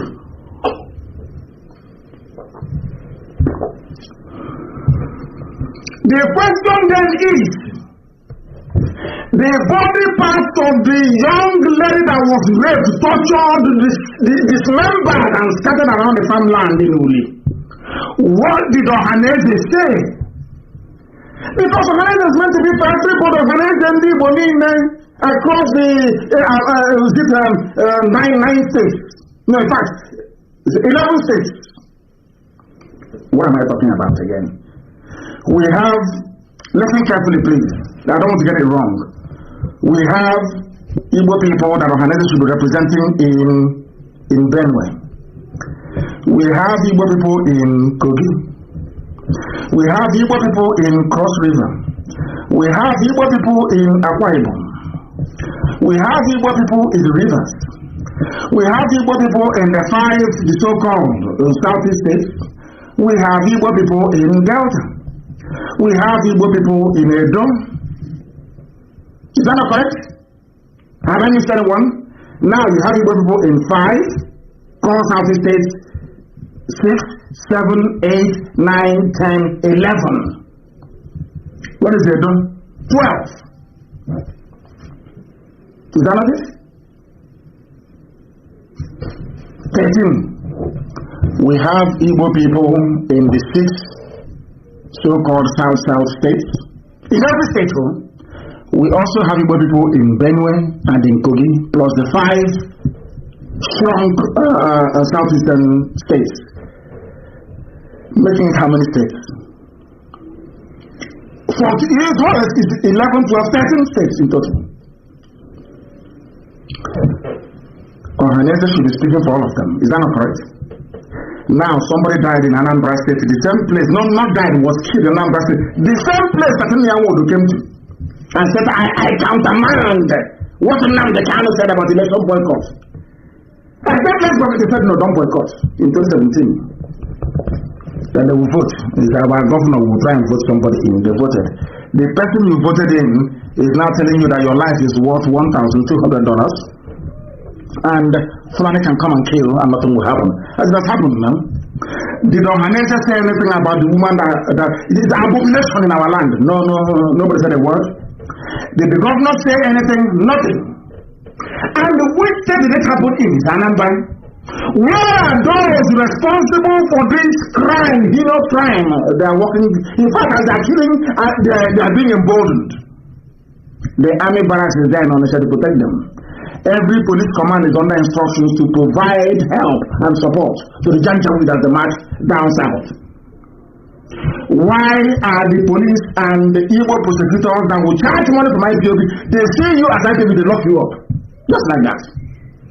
Or they are ready to kill you, as they are doing in Delta State. They arrest you and they kill you. How about the Fulani that are doing the killing? No, they are doing even police escort and police support. Why is Ohanese silent? There are killings. In fact, they publish all the headlines in buckets of form, so the world can see. The mayhem in our land that some idiots are concerned. It's insultive. It is insultive on couch. That's speaking grammar. On couch. Insultive language. Your daughters are being taken in front of your eyes. Which insult is better than that one? Why are the police and the evil prosecutors more interested? Why was it that Ohanese was more interested in the prosecution of IPOB, in the leveling of IPOB as a terrorist group, rather than arresting those who are killing, abducting, dismembering, and decimating our land? Where is Pandef? All the killings in Akwa Ibom. Have they said any word? Because they Fulani, they know. The British taught them very well. The British experimented with warrant chiefs and it worked. That is exactly the same template that Fulani is operating. They come, they intimidate, they blackmail you into allowing them to install whoever they like Opus Adema in Imo. Install whichever idiots they like, who will now do their bidding. We go to the north, we go and develop Sabongeri, we build places, we live in the townships. They come to our land and in our forests. And then we have intellectuals, we have professors in Abuja and professional petition writers. You can just slippers snap out everywhere. They don't talk in their chest. You see them with some sleeves. The bottle is you see red, blue, and black pen on in the front pockets of the shirt. Professional petition writing rubbish in Abuja. No shame. They are from Anambra, some of them, but no shame, no shame. Talking rubbish. Your daughters are being abducted. Your daughters are being raped and cut into pieces. No shame whatsoever, none, to be writing junk. He insults people. I don't like the way he insults people. But, you like the way Fulani abducts your daughters? And you went to school. We need to chronicle this. Look at the woman that the daughter was abducted. Did the village vigilante do anything? No, they're waiting for IPOB. You say, don't give anything to IPOB. Please, channel it to the village vigilante. But the vigilante was there in Uli, where the girl was butchered. Did they do anything? No. Vigilante was in Ayamalum. Did they do anything as the girl was being abducted? No. Because some of you don't know that your so-called vigilante is under the, should I say, the supervision of the community PG, President General, who in turn is an agent of, is a land agent for Mietiala. So any money you give, any support you give to local vigilante in your village, hoping it will go towards protecting your village, is going towards doing the bidding of Mietiala, the fourth most deadly terrorist group in the world. Now, after that, you want me to respect you? After exhibiting such stupidity, you think I will respect you? I think you are drunk. You are much drunk. You are very, very drunk. Look at the woman whose daughter was abducted. Did the village vigilante do anything? No. This was exactly the nonsense we did when the British came, why we couldn't defend our land, and our land fell to the British. Arochukwu collapsed in 1904 because the resistance was not organized properly. I'm autonomous. Let me do my own in my village. And as they overran one village, clan after clan, community after community, they were going until they took all of us.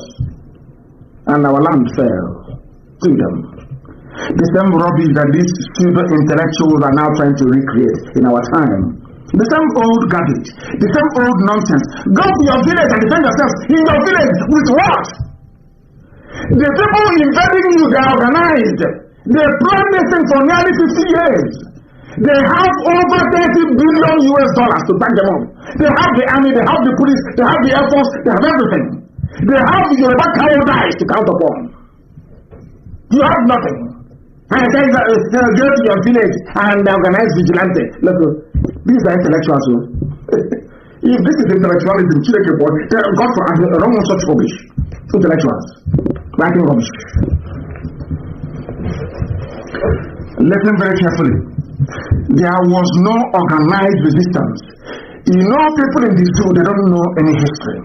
Look at Japan. Ask yourself, why was it that the Japanese resisted the Dutch when they came? Because Japan had, of course, the seat of the Zantemum is very old. They have an army, organized, waiting. So that when the Dutch came, they told them to please peace off. And the Dutch left. Because the Dutch came to say, oh, we have guns with us. And the Japanese army showed them guns. They ran away. That's why nobody conquered Japan or colonized them. They took the rest. A bit of Hong Kong was taken, Macau was taken, which part of mainland China, you know? Singapore was taken, Malaysia, everywhere, they have it everywhere. They came to Japan, Japan said, no, that thing you have, we have it as well. No? And everybody respected themselves and went their separate ways. Now do you understand? So when you claim you are a pseudo-intellectual writing rubbish, go to your village and build resistance. How can your village resist one platoon of Nyetiala? How? With the support of the police and the army. How, I'm asking you? Let's beat them. How then can I have respect for such people? Look at the newspaper headlines from it's on my page now. Look at the newspaper headlines from 2016 till now. Look at it very carefully. What does it tell you? What does it tell you? That Waldo and the Igbo governors stand there, all these idiots. Oh, we are elders, we are the elite, we are politicians. They saw what was happening, but failed to deal decisively with it. And when IPOB came, that had the solution to all these problems, what did they do? They put the way they ganged up, the level of cooperation, the level of understanding among these demons, I'm telling you, the way they organized themselves very quickly to remove the only people that brought them hope, to now pave the way for the Janjaweed to come in with their army to kill us. That's why our daughters are being stolen. That's why our daughters are being abducted, being killed, butchered in broad daylight. You know, do you know why they don't want to talk about it? It's because they are ashamed of themselves. If they said, people remind them, oh, but IPOB came to do this, and you said no. You betrayed them. That's why they cannot speak. And are these the people you want us to respect now? Do you still want us to respect them? Do you want us to respect them? People are dancing on fire. And I said to association in America, in Houston, in Chicago, they are dancing on fire in another man's land. Doing on fire, they are eating New Year's festival. Your daughters are being taken in the village. Can't you see it? Tell me if you deserve respect. No, you accusing us of being insulting. Now, after what you have heard, do you think you deserve to be respected? You are dancing on fire in another man's land, building a village in Virginia with red with mud, doing drinking Hennessy and dancing on fire. Your daughters are being taken in the village by the Fulani. Your governors are Fulani stooges. Your so-called Ohanese there is a band of traitors from not them, not war. His father was a traitor during the war. Ask him now, he will tell you. They were a traitor during the war, not him. Ask him, if your father hadn't been a traitor, why would they give your family back the money they had in Barclays Bank? Every family got 20 pounds after the war, regardless of how much you had as deposit before the war. How come your family, they got all their money back? Because your father was a traitor. And so are you right now. Don't you know that? And we will say, oh, maybe we can go to the West. Maybe they are learned, Yoruba, they learn very well. They are learned. They can help. If you go there, it's even worse. You think what's happening to us is bad? Yoruba is worse than what's happening to us. And every day you keep praying, maybe there are some serious people that can emerge from Yoruba land. Serious, honest people that you can work with. And you keep looking around, there's nobody. You keep looking and searching. There are no people there. Talk about what is going on. Who can do something? No, there's nobody. I just hope that the young man continues to do his work and remains very strong. I posted this on my page earlier. I don't know how far it got, they are trying to stop us. At least now, that history is very good. When I said, they said, oh, you hate Yoruba, why are you saying this? I said, no, truth is constant. It never changes. It doesn't matter how you deliver it. With a soft tone or with a harsh voice, it is still the same. It is the truth. Do you know that because of our expose on the issue of a Lauren, how Yoruba lost a Lauren, today they come out and they say it openly, and I respect that. Kwara has been part of the North since they conquered it. They are now coming out and telling the Yoruba, we conquered your land. The Magaji in time of a Lauren. Openly, it's not like hidden. And I say to your Iraq, why do you waste your time on Biafra? When your land was taken from you, you've not fought to retrieve your land from the Fulanis and the Lauren. Your land has been ravaged by these people. Why are you bothered about exactly the mentality of Ohanes and Yaram and Doshi and the governors? They never fought the Fulani. The only people they had energy to fight was IPOB. The same thing with Yoruba Iraq. The only people they have the energy to fight are the people fighting to be free. Not the oppressor, not the terrorists from the north. Oh no.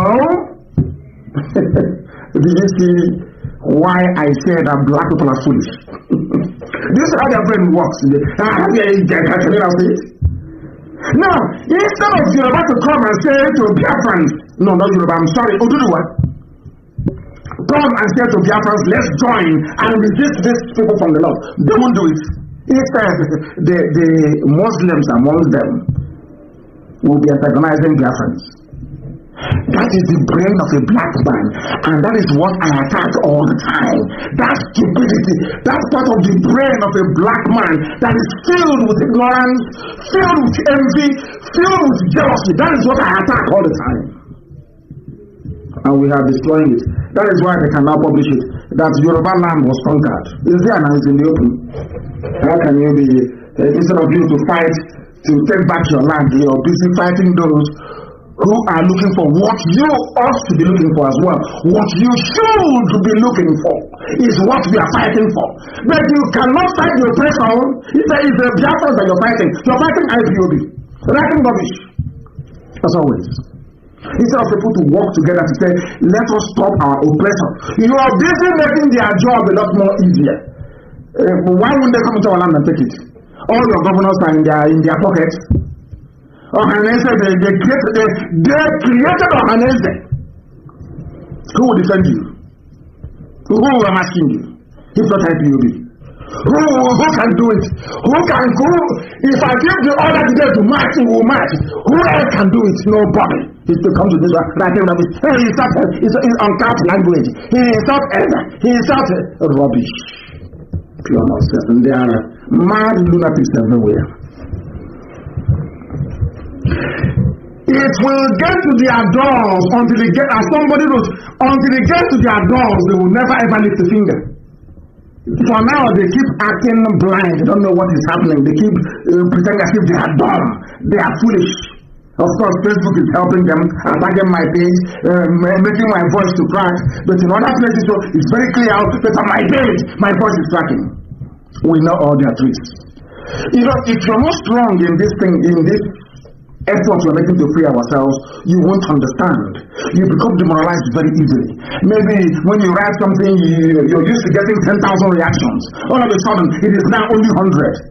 And because the Yoruba that works for the Alamajiri inside Facebook, as I do with BBC, you know, it's the Alamajiri that's running. BBC was still run by Planet people. You all know that? Ask any BBC Igbo correspondent, ask the person, who is your guy? Who is your master? They will tell you there is a funny man. Ask now. There's something with Facebook. The guys are about to be doing their dirty jobs for them. So anytime you're used to getting 1,000 reactions, 4,000, 5,000, 10,000, you wake up one morning, you're now only getting 500 or maybe 40. They want you to give up. They want to serve two purposes. One is to say that you no longer have large following. That's number one. So people of very fickle mind will say, oh, you know, I used to come here. It used to be about, say, 5, 6, 7,000 reactions. Now it's only 100. Maybe what he's saying is no longer popular. No, it's not that. The people who are resetting the algorithms are doing it to make you feel that what that person is saying is no longer important. Because they know you're a black man, that is how your mind works. Not knowing that even if they reduce your reactions or people following you, you must continue. Because you are reading it, you must continue to write what you're writing. That is the meaning of resilience. That is the meaning of you don't give up. You just don't. You continue. Because you are on the path of the truth. You can never ever fail. You will only fail when you're building everything on falsehood. 1 or 2 interrogations and you collapse. Now you understand what I'm trying to do. So anytime you go to my page and you hear crackling, is because they want you to leave. And once you abandon my page and go somewhere else to listen, they will be saying, hey, can't you see, we have reduced the number of listeners on his page. Can't you see? That is how the brain of a black African man works. He is always in reverse. That was why they painted the devil black. Not for no good reason. I'm being honest with you. By the time they realize what has happened to them, those you are calling your elders, it's too late. You are gone. You are taken. You are there waiting for somebody to respect you, and they'll come and take your daughter. Keep waiting for respect now. So before anyone they come to take your daughter, is that out of respect or love? I don't know. Freedom, as somebody wrote very Sonny Ojukwu, I love that. I saw this quote. You know me, I don't plagiarize. Once I copy something from somebody, I give the person credit. Sonny Ojukwu wrote movingly, because as I told you, I read every comment on my page. I do. I copied it from my page. He said, freedom starts as a state of mind. For you to be free, that is one thing Yoruba have not been able to convince themselves in their brains that they need freedom. What Yoruba is doing is a kind of an elevated form of resource control. Whereas some misguided criminal elements in the southern part of Biafra and our coastal region are looking for resource control, which is the most stupid thing anybody can ask for anywhere. In Yoruba land, they are looking for political control, not freedom. Yoruba wants political control, not freedom. So there's a difference. What we are fighting for in IPOB is for freedom. And that freedom contains everything. Economic freedom, political freedom, social freedom, cultural freedom, everything is contained. But what they have done in the West is to cherry pick.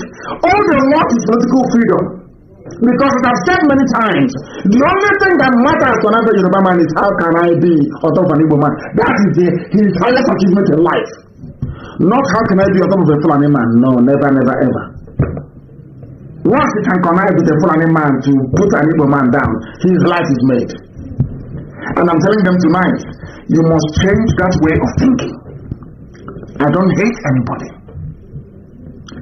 My aunt, when we were growing up, I had a cousin. I still have Yoruba cousins, you don't understand. Ayo Dele is my cousin. Dawenya is my aunt, blood aunt. She gave birth to Ayo Dele. We used to play as kids when we were younger. So when I tell about I have it, I'm not just saying it, I have it. Dawenya may have so rest in peace. Very beautiful lady. Married to a Yoruba man, gave birth to my cousin Ayo Dele. That's his name. We used to play in the village when we were young. They used to live in Kanu. If you don't know, let me tell you. I cannot hate anybody. We speak the way we do, so you can change and become a better person. So you can reason. Because if not, if you don't have freedom as a state of your being or a state of your mind, you will allow mental slavery to come in. And once mental slavery is not conquered, freedom can never be attained. That is why we do what we do. Now it's clear, isn't it? Thanks to a very intelligent man, Chinedu, very, very brilliant. Very, very brilliant. And why do we say what we say and do what we do? When we said to you before that resource control, part of resource control is stupidity, some people didn't understand it. You have to come look for freedom. Number one is freedom for all. Now, Pandem, a group of Sabotua, traitors, that's what they do, traitors everywhere. The only place they didn't manage to plant traitors was in Afenifere, in Yoruba land. I give them credit for that. I give Afenifere credit for that. Afenifere never allowed them. That was why they killed Pastor daughter. Yoruba never allowed Fulani to control their apex political gathering. Afenifere, never. Unlike you have what you have in Pandem and in Ohanese, Afenifere never allowed it to happen. Do you know what's happening in Pandem now? They have gone to court. You know, I came on air the other day and we destroyed the whole court rubbish. Now they are saying to Buhari, when we say Buhari, it means the masked wearer, Aisha's boyfriend. Everybody knows there is no Buhari. Only an idiot does. Everybody knows there is no Buhari. They know it. It's out of, you know, a black man is a coward. Not only do we suffer from intellectual cowardice because we don't interrogate things very well, mentally, physically we also cowards. Black people are cowards. That was if the blacks are not cowards. How come only when I said is insulting people? I'm giving you the historical facts. How come only 5,000 British men conquered all of you English-speaking Africans? There are only 5,000 of them that came. The initial band was let me tell you one history.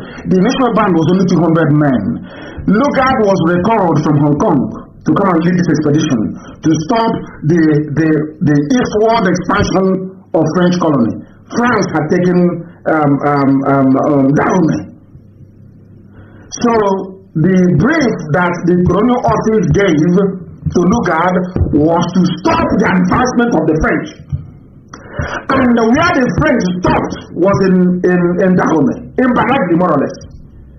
In fact, Badagry was under the control of the French. It was Lugard that went and forged new treaties, went back and told Badagry village heads in Badagry, Yoruba and Badagry, to sign their new treaty, to abandon the French.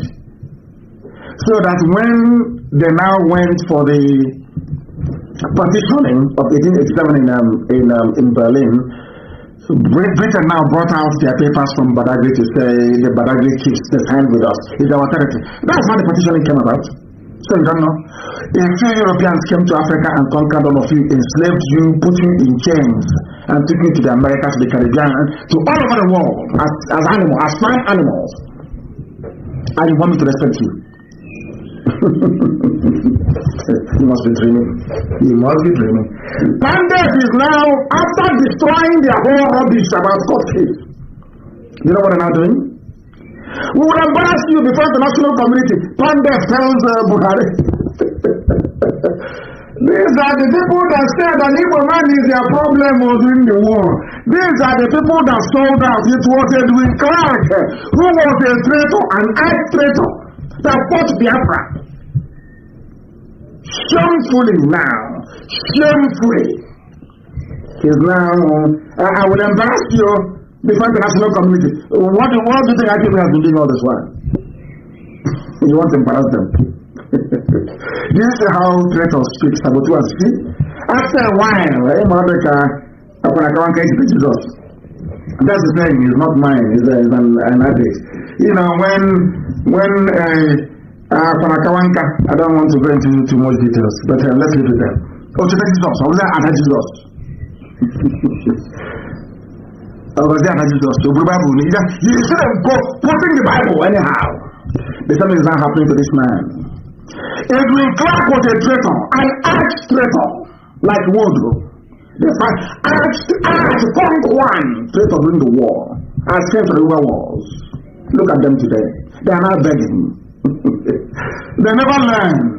The thing about traitors is that they never learn. You know, once you have taken money, blood money, betrayed your people, you no longer know where to go to. You cannot go to your handlers in the north and tell them, I'm not doing anymore. You cannot come back to your people and say, oh, I'm going to defend you. Now you can't.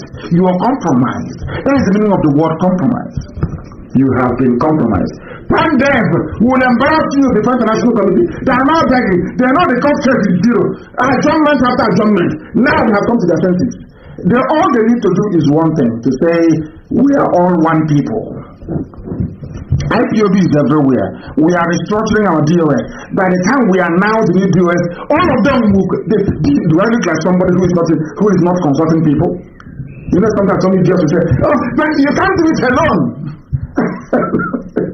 And I'm thinking, do you know how many we are in our DOS? How can I do it alone? How is that possible? So you don't hear about coordinators all over the world. So in all these over 100 countries that we are in, I don't know, are there no human beings? So it's only when we tell you that we are now not doing it alone. Can you believe how stupid some people are? You can't do it alone. Every time I hear, Nnamdi cannot do it alone. Hey! So you've not heard about our DOS, you have not heard about them before, and our coordinators, are they not human beings? How many of you that want to come and let's work together? How many of you people say? You are not up to one unit. You are not up to one unit. One unit in Oron. I said in Oron. Oh, you people making noise. He doesn't want to carry everybody along. How many are you want me to carry? Are you up to 10? Are you up to 50? I said, all of you and your group, you are not up to one IPOB unit in Oron or in Essex, not up to one unit.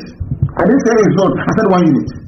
Instead of you to come on, to beg to join, you're busy talking rubbish, thinking that gossiping, you know me, I love trouble and you know that. All these things now, all these nonsense, he does it, and you know I love it. Before God and man, I'm comfortable. I love it. Those of you that hate Nnamdi, I love it. I love it. It's very good. Can't you see we're everywhere? The best carrier of news are gossipers and those who are jealous. They will do free publicity for you. Let me tell you how powerful we are. Unless you mention Nnamdi Kanu or IPOB, nobody will read what you're writing. That's how powerful we are. When I said he's arrogant, why won't I be arrogant? I'm learned. I am more learned than you are. I have more wisdom than you. From now to the kingdom come. If you claim you are intelligent, every Friday I will host a live program. I will give you my Skype login details. You will come, we'll host the program together. It's open. Just say he's arrogant. Why wouldn't I be? I'm learned. I read in London, so in the UK. Why shouldn't I be? I'm more intelligent. A billion times over. Look at the money here. So why wouldn't I be? Why wouldn't I be? We are in the same league. I can never be. Now and forevermore, we can never be in the same league. Nobody. If you claim you are educated in Nigeria in the zoo, if you claim you're a professor, you are intelligent, I challenge you on. I'm giving you 1 week's notice. On Friday, come live on air. I want you. I said we'll host it together, and not you be talking and I'll be no. You and I will host it together, and I'll destroy you. Go. You think that gossiping can help you come into IPOB? You are dreaming. Keep gossiping. As I said, you are doing what is called free publicity for us, because with black people, the only way they can take a news seriously is either comes through music, comedy, or gossip. That is how, I don't know who made that black people that way. That's how we are. As black people, that is how we are. If you want us to take something seriously, you put it in music, not in a book, oh no, never. In music, in comedy, or as gossip. Hey, you've gotten us now. So they're doing a very good job for us. Please, whenever you hear somebody doing their videos or talking rubbish, allow them, please. They are doing a very important job for us. Allow them. Because right now, if they write anything on their own, nobody will read it. They need to talk about Nnamdi Kanu and IPOB. Then people will read. Do you know what that means? Do you know why I shouldn't be upset with them? If they say anything on their own, nobody will talk to them. They need to mention us before they can be taken seriously. Do you know what that means? That means we have power over them. We give them relevance. We have a stranglehold over them. Pandem is begging. We have now vowed not to engage the government of President Muhammadu Buhari, that is the mass Kenyan, in any negotiation concerning the development of the oil-bearing region. Oil-bearing region. You know, when people make a fool of themselves, you know, I feel ashamed on their behalf. Very shameful. I feel ashamed on their behalf. Very shameful indeed. Now we must continue. We are live on direct. The time now is approximately 22 minutes. 22 minutes to 9 p.m. in the evening in the glorious land of Biafra. We are dissecting the Jew. Dissection. We are dissecting the Jew. It's not just one devil. Or Basaja has spoken. And I you know what? I don't know if Twitter has joined them. I tweeted something about. This is the only, when I tweet, I get retweets of 5,000 people retweeting, 4,000, 3,000 likes the same. I tweeted something yesterday very important. And till now, it's only 1,100 retweets. The likes is only 743. Do you know why? Because I attached everybody here. I'm going to show you something. If you go, I don't know if anybody can post it on my wall, or maybe go to my Twitter account at Mazi Nnamdi Kanu. Yes, please, Mazi Nnamdi Kanu. 125,000 followers, please. Here, there, I tagged the State Department in America, Secretary of State Pompeo. I tagged Donald Trump, the President. I tagged the UN, UK Parliament. I tagged the EU. I also tagged UK, which is the High Commissioner for the United Kingdom in Abuja.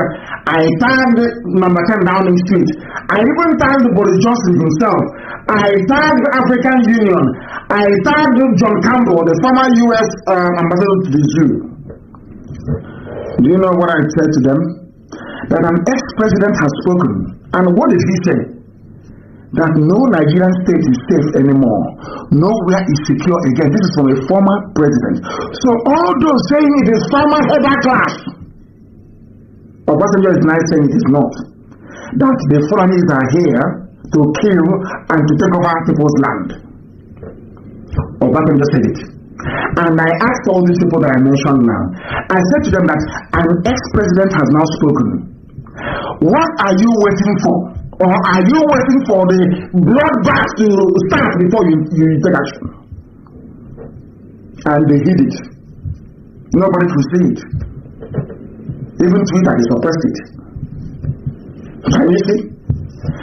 What Obasanjo said that now no part of the country can claim to be safe from the menace and insecurity caused by terrorists and armed robbers.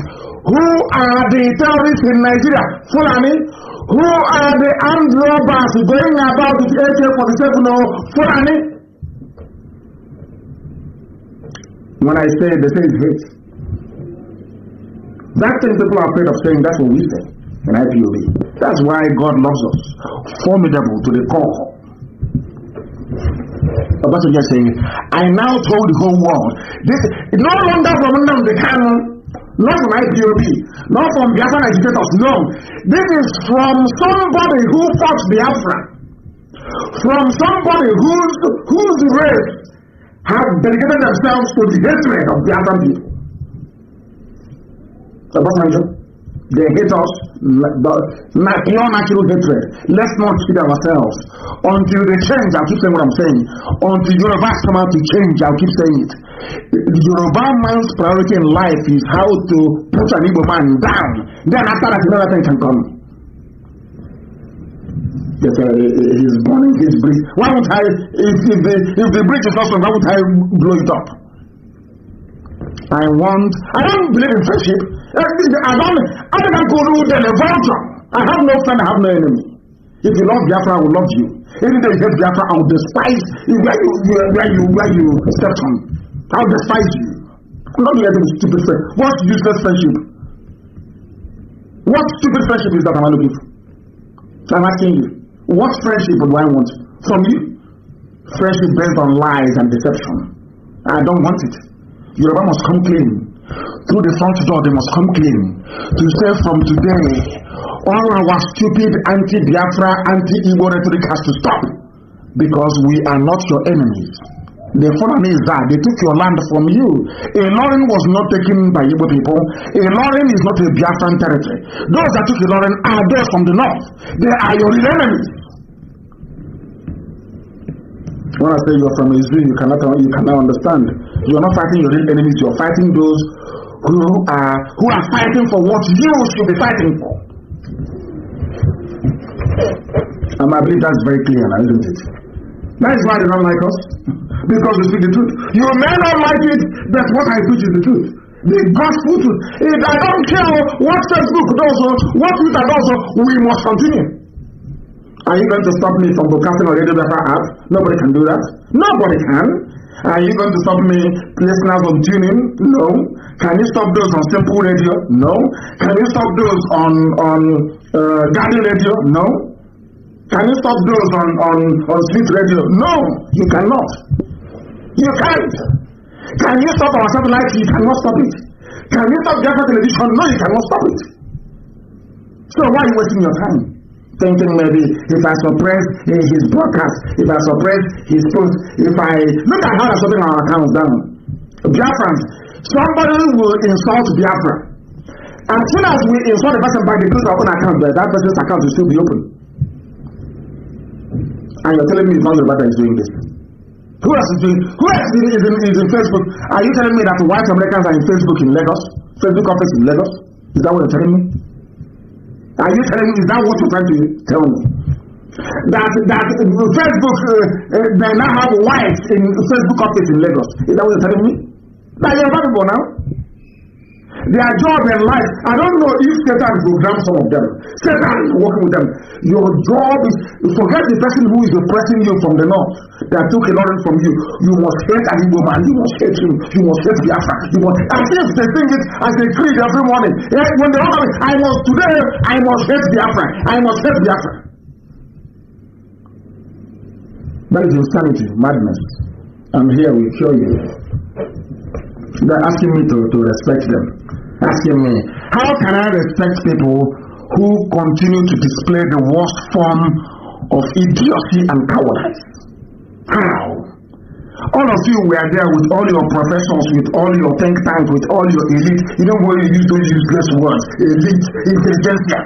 Where we are the intelligentsia? You in Abuja with your 3 pens, blue, black, and red, writing petition writer. Where we are you? I'm going to read what somebody wrote. I didn't write this thing, it's not from me, please. I'm reading what somebody wrote. And I believe it's a zoo animal, a zoo creature. I call them zoo because they can't reason very well. If you reason like that, I'll call you something else. Right now, you don't reason very well. So you're a zoo animal to me. This is what somebody wrote. And I will read very slowly so you understand it.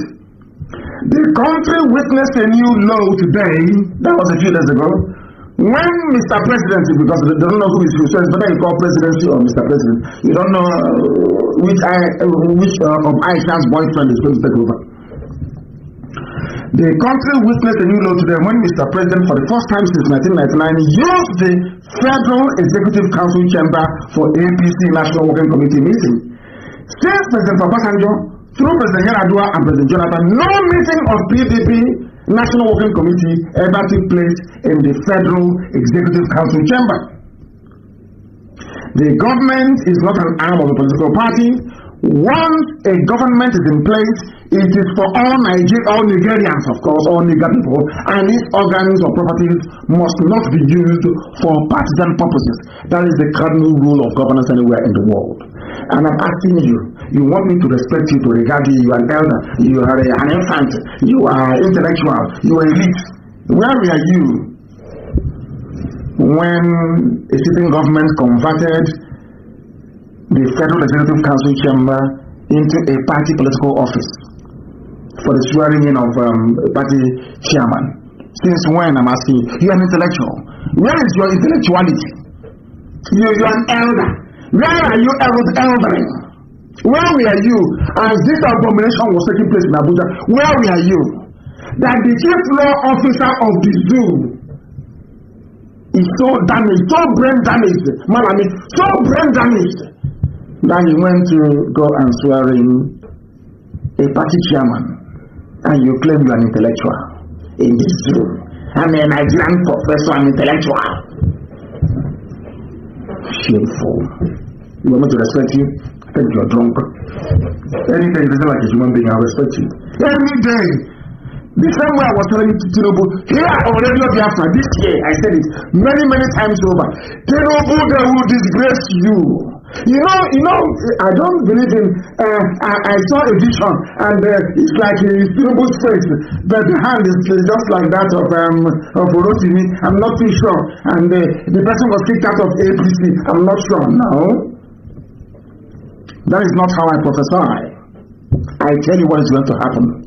In plain English, I told you here live on air that Chinedu, you are beating your hand against not carrying chippings. I'm telling you. I told you here live on air that you will be disgraced by the Fulani, because the Fulani Janjaweed that are being advised by the British are not stupid. They know once the presidency leaves the north, it's over for them. They know that very well. It doesn't matter where he goes to. If he goes to Middle Belt, they are finished. If he goes to the west, it's finished. It's the same. They know it very clearly.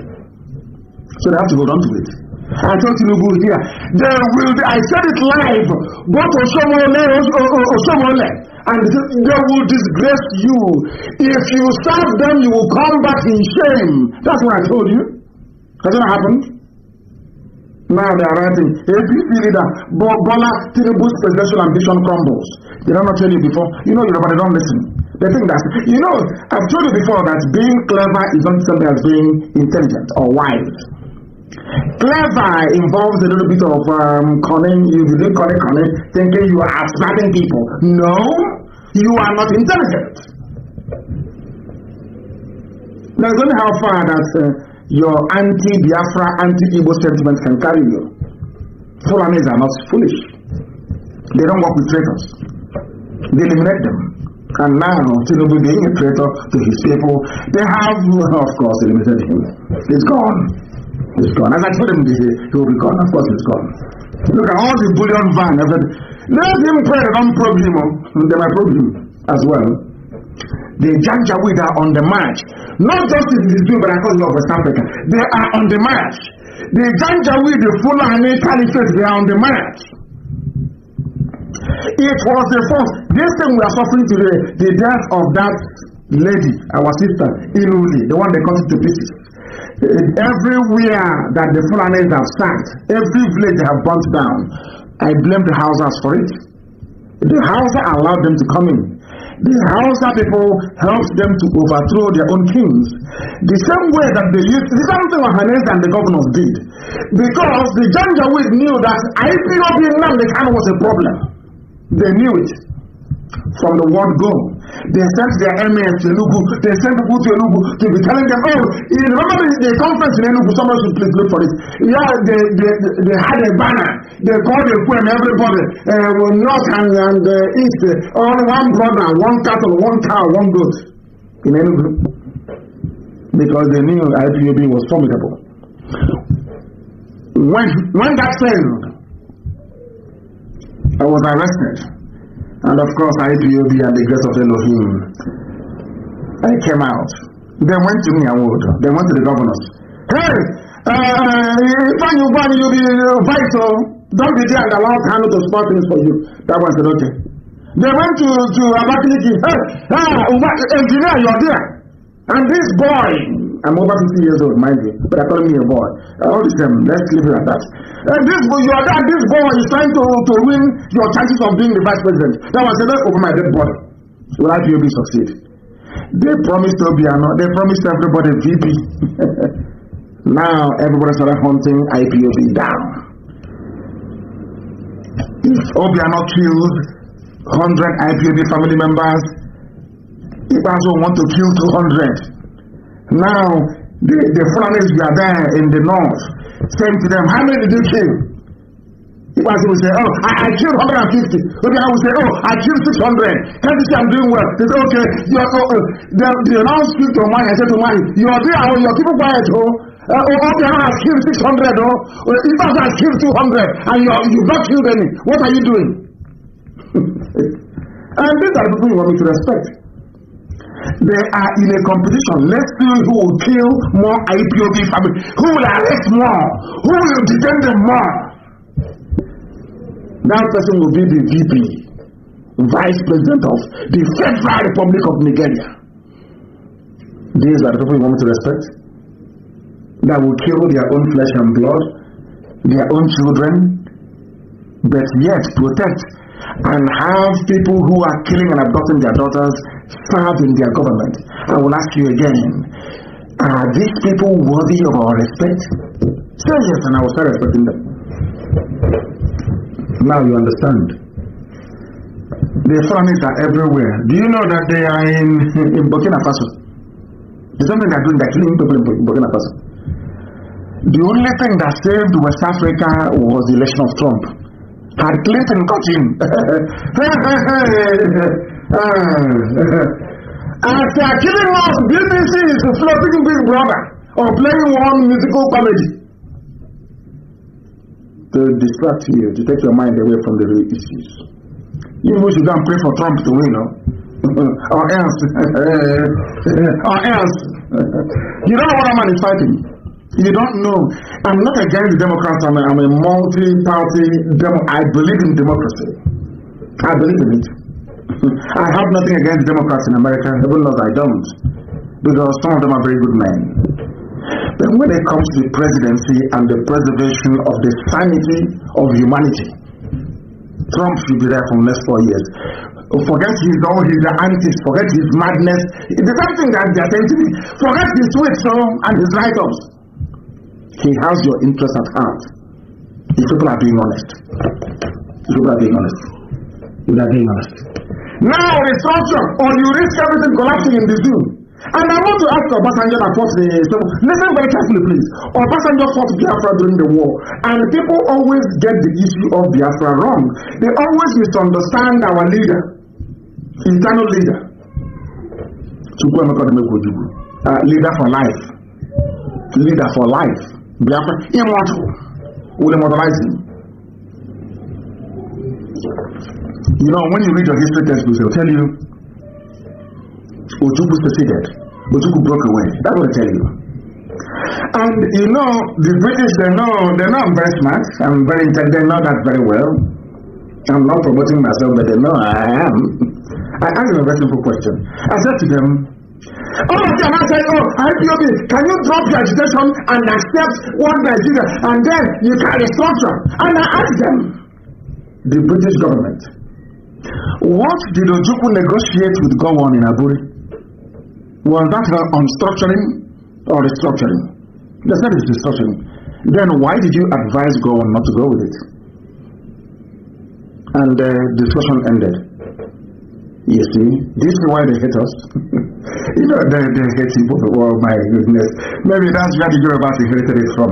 They hate us, my God. Britain hates us. They despise us, I'm telling you. If Britain can snap their finger like this and every evil person will be dead, they will do it. I'm telling you the truth. And not, there are good ones amongst them. After all, Karamonda is British. Very good lady. An angel, so to speak. She's a very nice lady. Conscientious. There are many like her. But the political class, they have what I call the Yoruba mentality. Yoruba doesn't need any incentive to hate, and if we don't know it, once you're born and you hear Obo Igbo, hatred kicks in immediately, and then there's hatred. For no reason. I want them to snap out of that mindset. I want Yoruba to come out of that evil mindset and be free and pursue their own freedom. And then they will see that we have so much in common. We have so much in common. Restructure now or risk Nigeria's collapse. Or Obasanjo tells Buhari again, tells Aisha's boyfriend, of course. We know Buhari, there's no Buhari there. Obasanjo fought a war.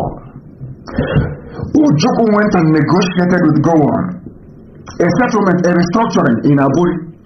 They came back and Ojukwu asked Gowon, and now our deal now in Aburi. Gowon did not announce it. That was what caused the war. What caused the war was that Ojukwu said, forget about Biafra. This is the mistake liars always make. They never refer to history. And history never lies. Ojukwu came back and said to God, Ojukwu did not declare Biafra because he wanted to. It was because Gowon, that praying mantis, Gowon, that mass murder, was the one that reneged on the deal. He was advised by the British, the Europe, Awolowo, and Doba of Benin to reject the deal. And he did. The Fulani told him what to do, and he did. The same thing Ojukwu fought for is what they are coming to them to say, hey, we want to restructure now. We are now ready to restructure. But that was the same thing Ojukwu restructured in Abu. Ask them this question. Why didn't Aburi work? You see, all these so-called elites, all these fools, ask yourself this question. Rather than talking about restructuring every day, just concentrate on one question. Keep asking, go on every day. Why didn't you implement Aburi? If you believe in restructuring, why didn't you implement that? That will tell you the genesis of the war. If you just talk about Biafran war without going into Aburi, you will miss the point. What you need to do every day is you ask them, why wasn't Aburi implemented? Go on, did you agree? Yes. Did Ojukwu agree? Yes. Were there witnesses there? Yes. The Ghanaian president was there then and signed it. Why wasn't it implemented when he came back? Now you understand who caused the war and who didn't. Do you see how we reason? This is why we are so intelligent. This is how we reason. Rather than having a debate with a fool about you caused the war, but the cause is the very simple thing. Did Ojukwu go to Aburi? Yes. Go on, did you go to Aburi? Yes. Was the deal reached? Yes. But by the way, where is the document? If you bring it out, you will say it is exactly what Afanifa is asking for now. Exactly what Pandeb is asking for now. Exactly what Ohanese wants now. Then why did you go to war? And then let one of them come. You all should pray, and there should be prayer and fasting. I don't want to debate. I want to debate two people from this zoo. If you feel you are intelligent, next week Friday, the lines are open. Challenge me by writing, make it public, and then you see what will happen to you. Now they've been lying to you all your lives. Say, Ojukwu declared Biafra. Biafra succeeded. Nobody told you that Ojukwu went to Aburi and agreed a confederation, a restructured Nigeria. It was British that said no.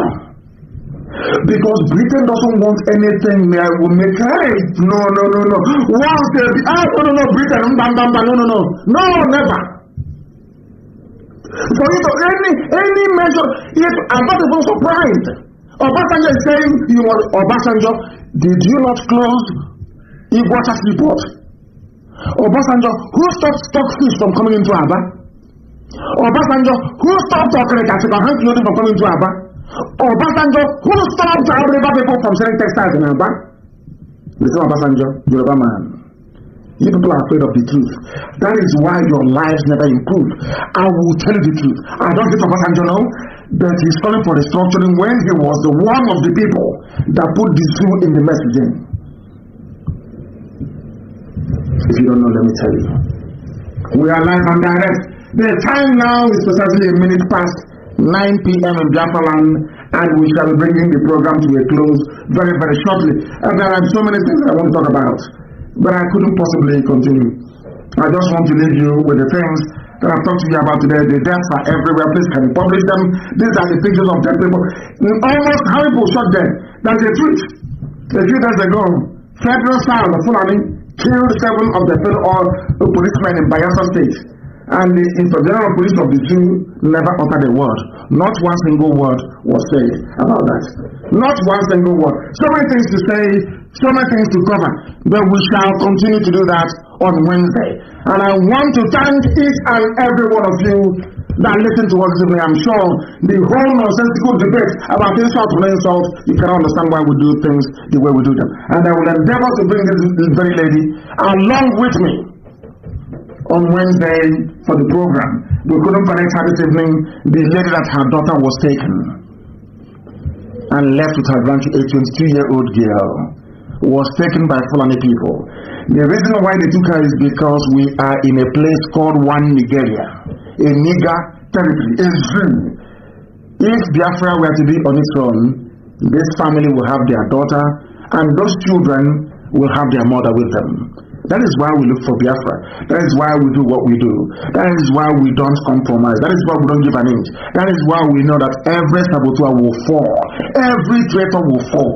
And Biafra shall rise as intended by the Most High Elohim. I thank all of you very much for listening to us this very evening. And as always, this place is not just a cathedral, not a title. Here is where we worship. Because for a simple reason that Biafra is a religion. To us, Biafra is a religion, and here on radio, Biafra is where we worship. Because the Most High Elohim is our God. We don't worship idol. I don't worship idol. Over my death, never ever. And that's why Biafra will come in our time. For that simple thing, for keeping the first commandment of the Most High God. Thou shalt not have any other God beside me, before me. That is why Biafra will come. And by the time we are gone, they will wish we had lived forever. I thank you all very much for listening. And I say what I say because I love you, not because I hate you. I want you to change. From me, from here, it is written.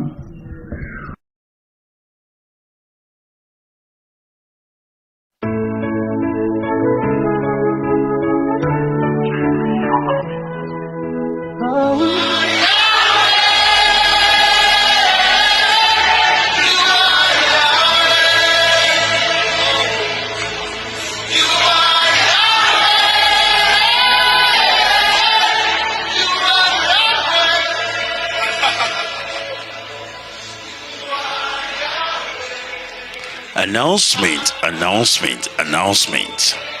There will be 2 days intercessory prayer and praise for IPOB/Biafrans worldwide. From Tuesday, the 24th day of May 2022 to Wednesday, the 25th day of May 2022.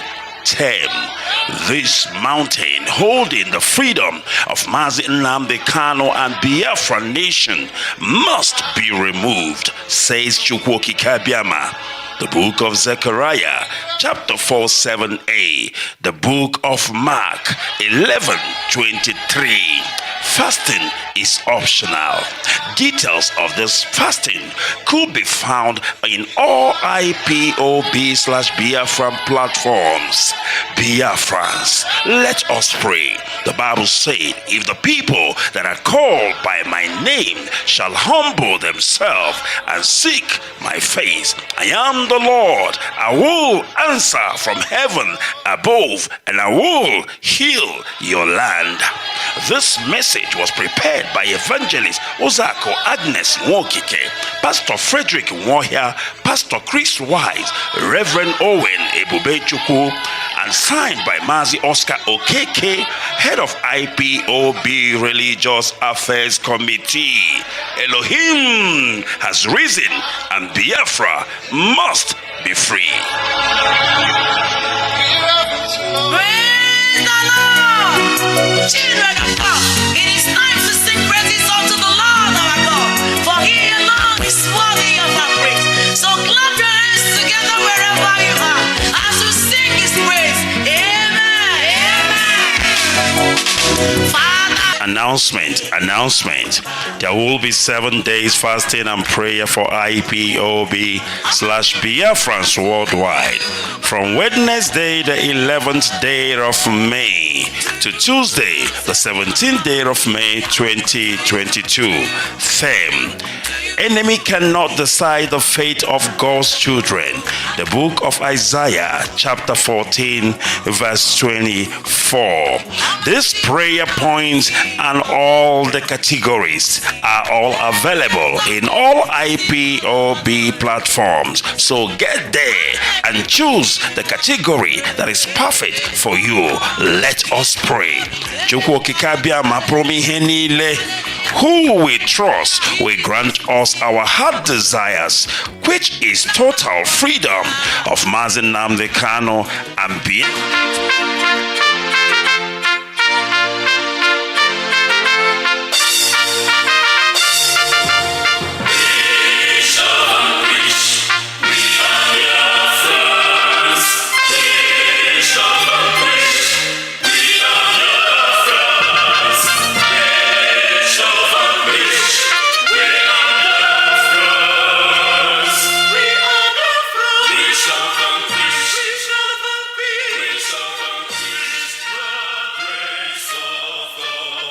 great Biafrans, wonderful people and beautiful people. Lend me your ears. Buried for 50 years. Britain and BBC shameful role in the Biafran war. 1 million children starved to death. Women raped. Mothers, pregnant women cut up, and the babies taken out and slaughtered right before BBC camera lens, the British corporation BBC. And today, BBC is trying to rewrite history. BBC is trying to make the victim the villain.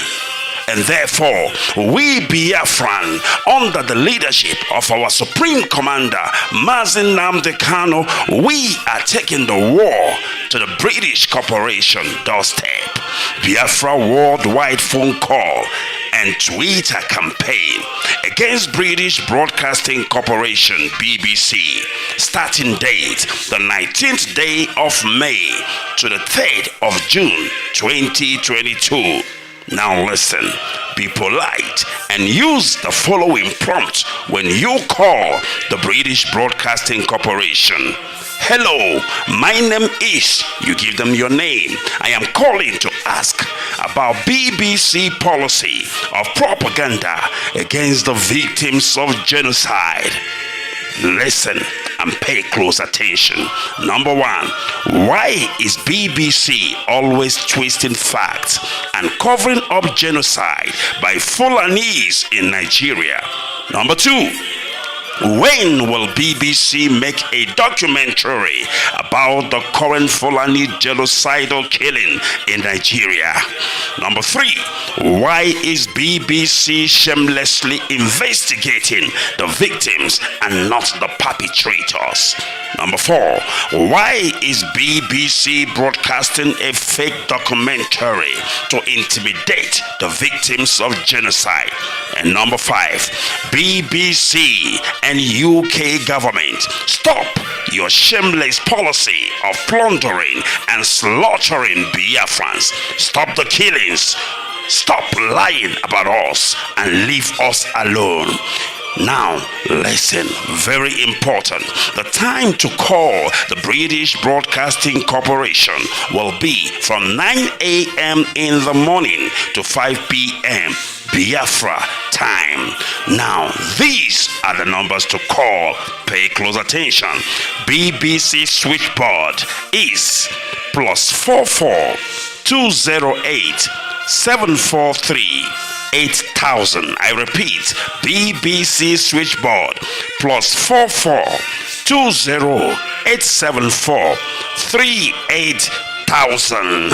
You must call and you need to deliver the message. All right. You also can call BBC News. You can tweet them at BBC News. I repeat, at BBC News. You can also call the BBC customer service number, and the number is +44 3700 100 342. BBC customer service number again, I repeat, +443 700 100 342. Or you can also tweet at BBC Press. I repeat, FBBC Press. Or you can also call BBC Studios Limited. The number is +442 08 433 2000. And finally, you can also tweet at BBC Africa. I repeat, at BBC Africa.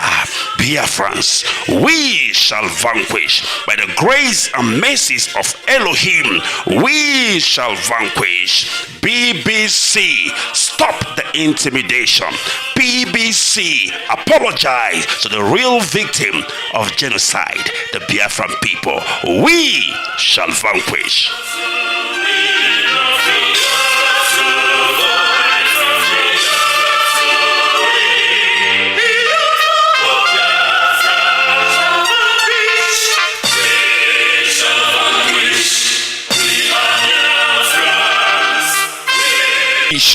Exhibition. The indigenous people of Biafra, IPOB Johannesburg Zone. Mazi Nnamdi Kanu, a prisoner of conscience, at exhibition, the first of its kind in the southern hemisphere of Africa, will be happening live and direct in Johannesburg, the city of gold, on the 28th day of May 2022 till the 30th of May 2022. Time 10 a.m. daily, featuring lectures, photo exhibition, documentary, dance, drama. It will be happening live at the Market Photo Workshop, 138 Lillian Ngoyi Street, Old Breeze Street, Newtown, Johannesburg.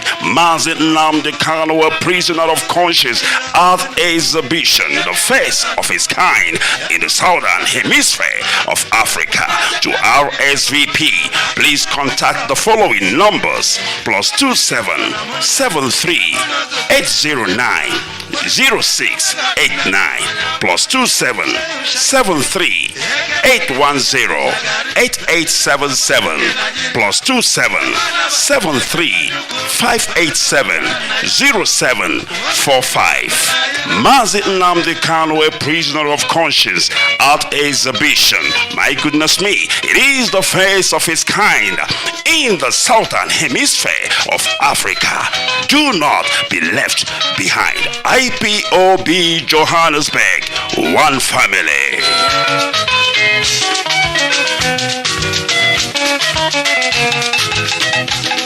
Exhibition. the indigenous people of Biafra, IPOB Johannesburg Zone. Mazi Nnamdi Kanu, a prisoner of conscience, at exhibition, the first of its kind in the southern hemisphere of Africa, will be happening live and direct in Johannesburg, the city of gold, on the 28th day of May 2022 till the 30th of May 2022. Time 10 a.m. daily, featuring lectures, photo exhibition, documentary, dance, drama. It will be happening live at the Market Photo Workshop, 138 Lillian Ngoyi Street, Old Breeze Street, Newtown, Johannesburg. Mazi Nnamdi Kanu, a prisoner of conscience, at exhibition, the first of its kind in the southern hemisphere of Africa. To RSVP, please contact the following numbers: +27 73 809 0689, +27 73 810 8877, +27 73 587 0745. Mazi Nnamdi Kanu, a prisoner of conscience, at exhibition. My goodness me, it is the first of its kind in the southern hemisphere of Africa. Do not be left behind. IPOB Johannesburg, one family.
Online, on your mobile. This is IPOB Community Radio, Radio Biafra, the first and the last.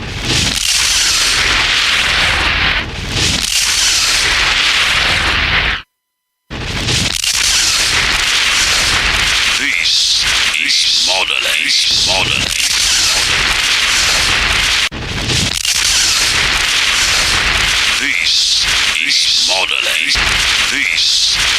modern. This is modern.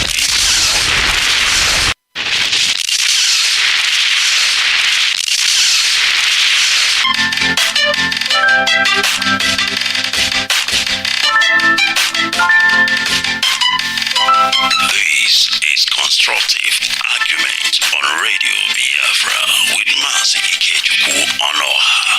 Bring your argument and we've got the solution. Constructive argument. We hit below the belt. Radio Biafra. We've got you covered.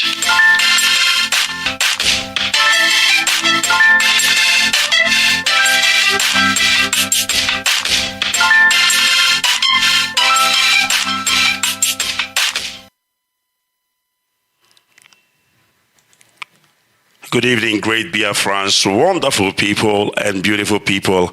I welcome you this evening once again. Of course, it is a day that Chukwu Kikabiama have made. And of course, it is a privilege for me this evening to be speaking to Biafrans and people of goodwill, lovers of freedom all around the world.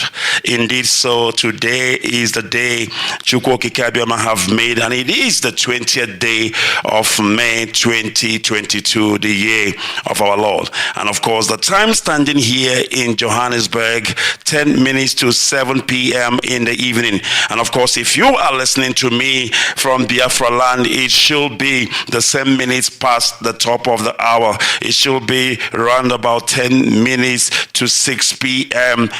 In the evening in that holy land of Biafra. Therefore, permit me this evening to welcome you wherever you are and wherever you are hearing the sound of my voice this evening. My name's Mazi Onoha, and of course, this is a special program that we are bringing to you, and we have advertised this, we have made it go viral, we have spoken to Biafrans about this program. It is a program, of course, we have come up with in order for us to elaborate more on the things and issues, of course, facing our people, but in a different way, in an argumentative way. But when I say argument, I'm talking constructively. People do argue in vain arguments, but when we argue as Biafra, we argue to prove our point. And that is why this evening I bring to you the constructive argument on Radio Biafra with Mazi Onoha.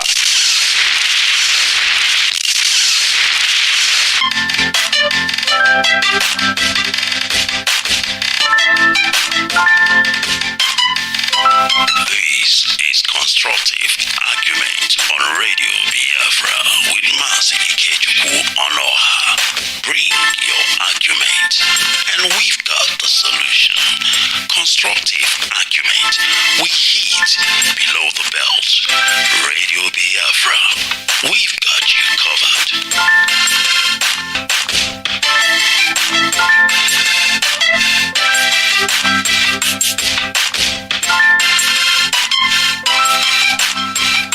All right, welcome back. Of course, indeed, so it is constructive argument, and without wasting time, because my guest this evening, he need no, introduction. He is a man you will love to hate, but hate him or love him, he is doing the work that he is meant to do, and oh yeah, he is doing it rightly well. But before I introduce my guest today, of course, he is the first guest that we are showcasing in this program. And I tell you, more is to come. It is a program that we will be bringing to you every week. We will bring a guest to you to come on this platform and argue their point, and of course, at the end of the day, you Biafrans will be the judge. For me, Mazi Onoha, I will be playing the devil's advocate. I will be bringing question, not as an IPOB member, but on a general basis, on a neutral ground. The things that even our enemy will be asking, the same I will be asking this evening in order for us to get a clear answer. But before we do that, we will not forget to do the needful. And we've got the solution. Constructive argument. We hit below the belt. Radio Biafra. We've got you covered. All right, welcome back. Of course, indeed, it is constructive argument, and of course, I don't have to waste more of your time because we are on it. Now, I'm going to tell you the rule of engagement. If you are watching us on Facebook Live, I want you to do something.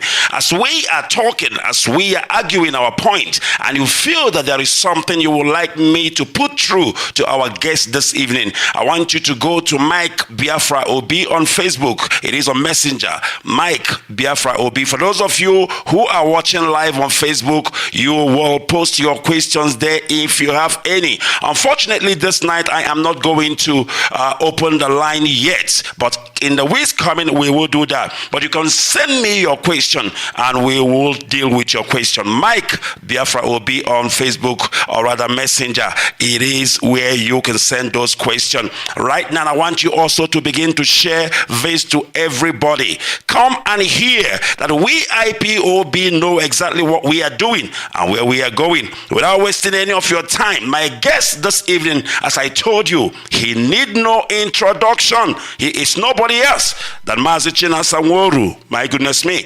Let's get straight to it. It is time for constructive argument on Radio Biafra. Mazi Onoha, can you hear me? Yes, Mazi Kechku, thank you. Good evening from here, from the state of Kuwait. I hope you can hear me clearly. Loud and clear, and humanity can testify to that. Welcome to Constructive Argument, Mazi. Thank you so much, Mazi Kechuku. It's an honor being the first person you are hosting on this Constructive Argument program. I hope our people will understand why this program should be recommended for people to always listen to this kind of program, because it is where, like you said, you will play the devil's advocate. All those questions that people normally ask, both the good ones and the bad ones, the one in our favor and the one not in our favor, we will make sure we dissect them on this Constructive Argument program. Thank you, Mazi. Thank you very much, Mazi Chinasanworu, and of course, welcome to this program. You see, because we hit below the belt on this program, and that is why I thought it is wise to call that man they would like to hate to kick off this program. So if you have anything or any allegation, whatever, bring it on. I believe Mazi Chinasanworu will deal with it as well. It is time for Constructive Argument. This is Constructive Argument on Radio Biafra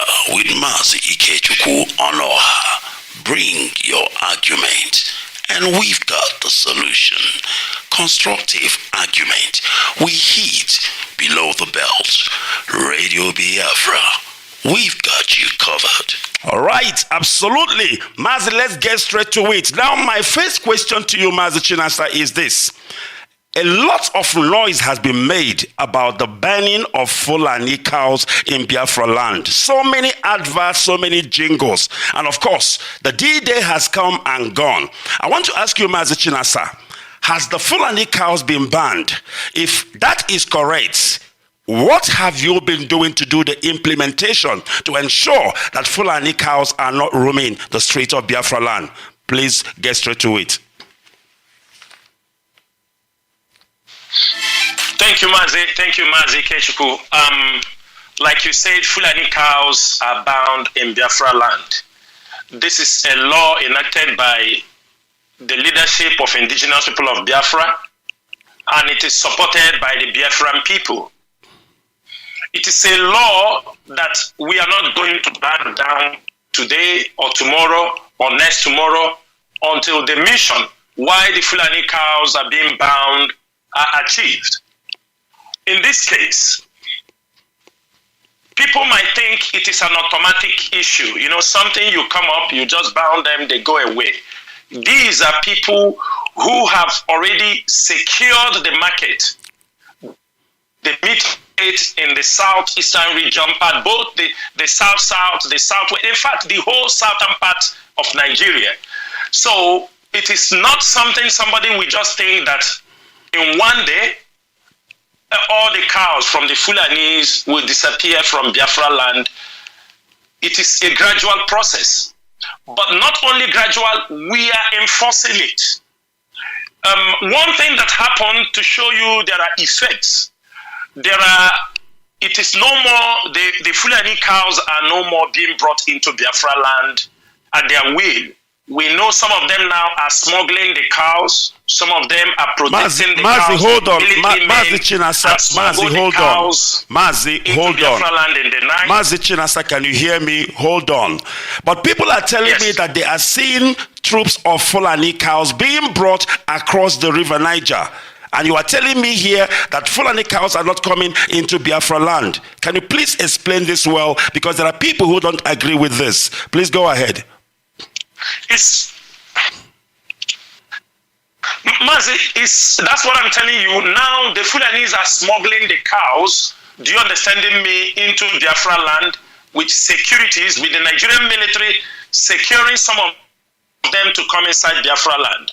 They are doing that. The cows are still coming in. But one thing is very clear. You know, most of their cows, they roam the streets of Biafra land at will. They roam everywhere in communities. That is the first place we have to curtail them. The ones that are coming in protected by the militaries and protected by the security forces to bring them to a location, I'm not going to comment on that for security reasons. But one thing is this. there are still some Fulani cows coming into Biafra land, but they are protecting them. But the ones coming through the parts of the bushes, the ESN are there. We are there every day.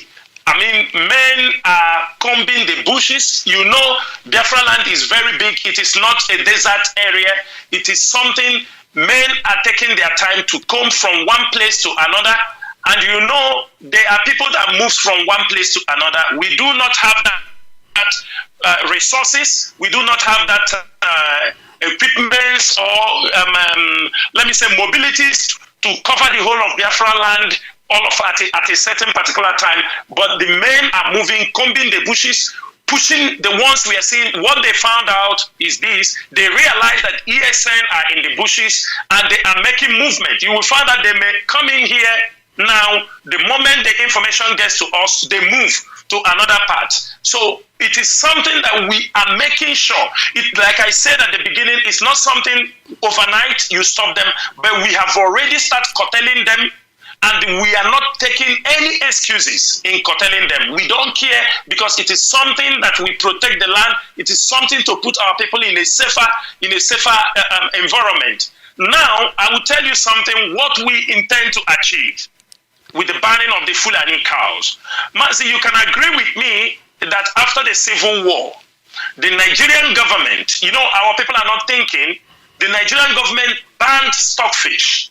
Stockfish is one of the best delicacy. I mean, fish our people love so much. They love this stockfish that even, you know, stockfish are being used in marriages, in occasions, in everything. But if our people understand our point, that the Nigerian government, Fulani cabals, they now impose this cow meat on our people. They start to ban. They start to destroy our businesses on stockfish, those who do the importation. It is not that the Fulanis are not importing cows. The northern Nigeria do not have these cows.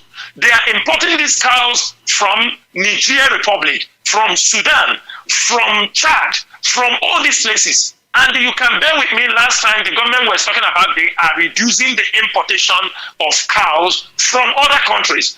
That shows you that these cows are not even being owned by the Fulanis in Nigeria. They move their cows. That means we are the consuming party for their cows. And look at the number of cows that are being killed in Biafra land on a daily basis. Mazi, Yes. I am trying to believe or agree with you. Now you are telling me that the ESN is curtailing their movement in the bushes. But now, the whole idea of bringing the Fulani cows in Biafra land, is it not to be sold? And what if they get away from the bush? Each time they bring the cow, they go to the market directly and sell the same. So what will the ESN be doing in the bush? Okay. No, Mazi, let me tell you something. They are bringing in the cows. Let me tell you, when we put up the ban for this, the Fulani cows, what they did, if you watch out what is happening now, they now hand over these cows to some Igbo traders or some Igbo businessmen. They ask them to take these cows in a cheaper rate, knowing quite well that we might not attack an Igbo dealer. Do you understand my point? I'm listening. We are not saying that there are no cows entering. But now, it is a kind of little complicated, because they now hand over the cows to an Igbo man. Now, when they hand over the cows to an Igbo man, that's why in our press release, when the ban was set, we tell them, we want people to make sure any cow you have, make sure you have a ranch, make sure you have a secured place, so that we can be able to monitor those cows. We can be able to monitor which cows is coming in, the one that is going out. Because if we found out that maybe from there we can be able to figure out those who are now pushing these cows with the Fulani pump. The main purpose is that we must tell them, we want our people to start rearing. Maziketu, you will agree with me, this is a business they have been doing for more than 50 years in our land. It will not be very, frankly, overnight to stop them. even though we have to apply force on those ones in the bushes, but those ones that are coming inside the market, coming in, we will make sure ESN will go to the length of sealing off any slaughterhouse that are killing Fulani cows. It is coming, and that is one thing people have to have in mind. But first, we have to curtail their inflow. We know the ones that are already in Biafra land, and we are already indicating, we are already finding out those who are dealing, our own people dealing on cows. We are already monitoring them. We are already looking at the things they are doing, if they are ready to obey this rule by IPOB. Because number one, if we can be able to curtail this, Mazi, it will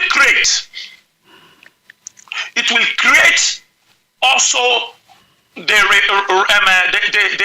bringing back of the EFIBO. All right, Mazi, before you go there, because I'm actually coming there, I've got actually two phases of this question. Now, we have two players here.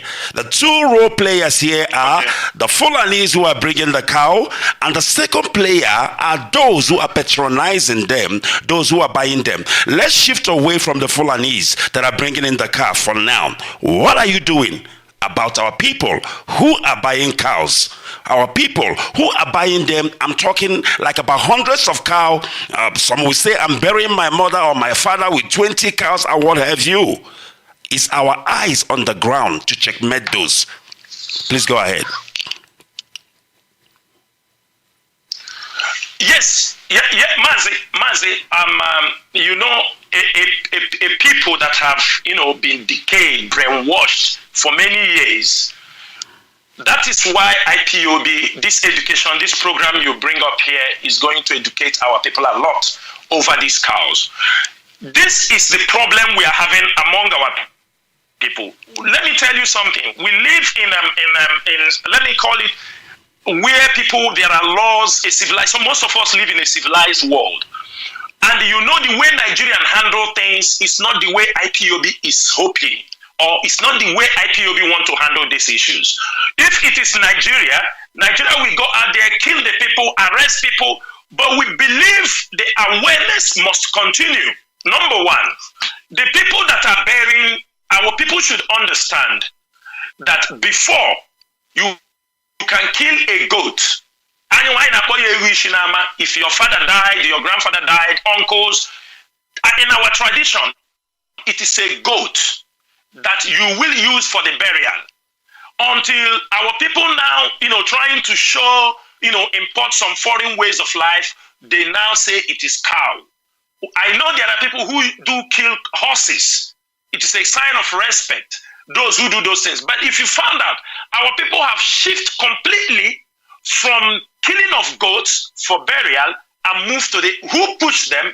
These are because of the availability and not availability, even like kind of, most of our people take it like it's a culture. They want to impose this culture in us. Now, people used to kill one cow when their father or mother died.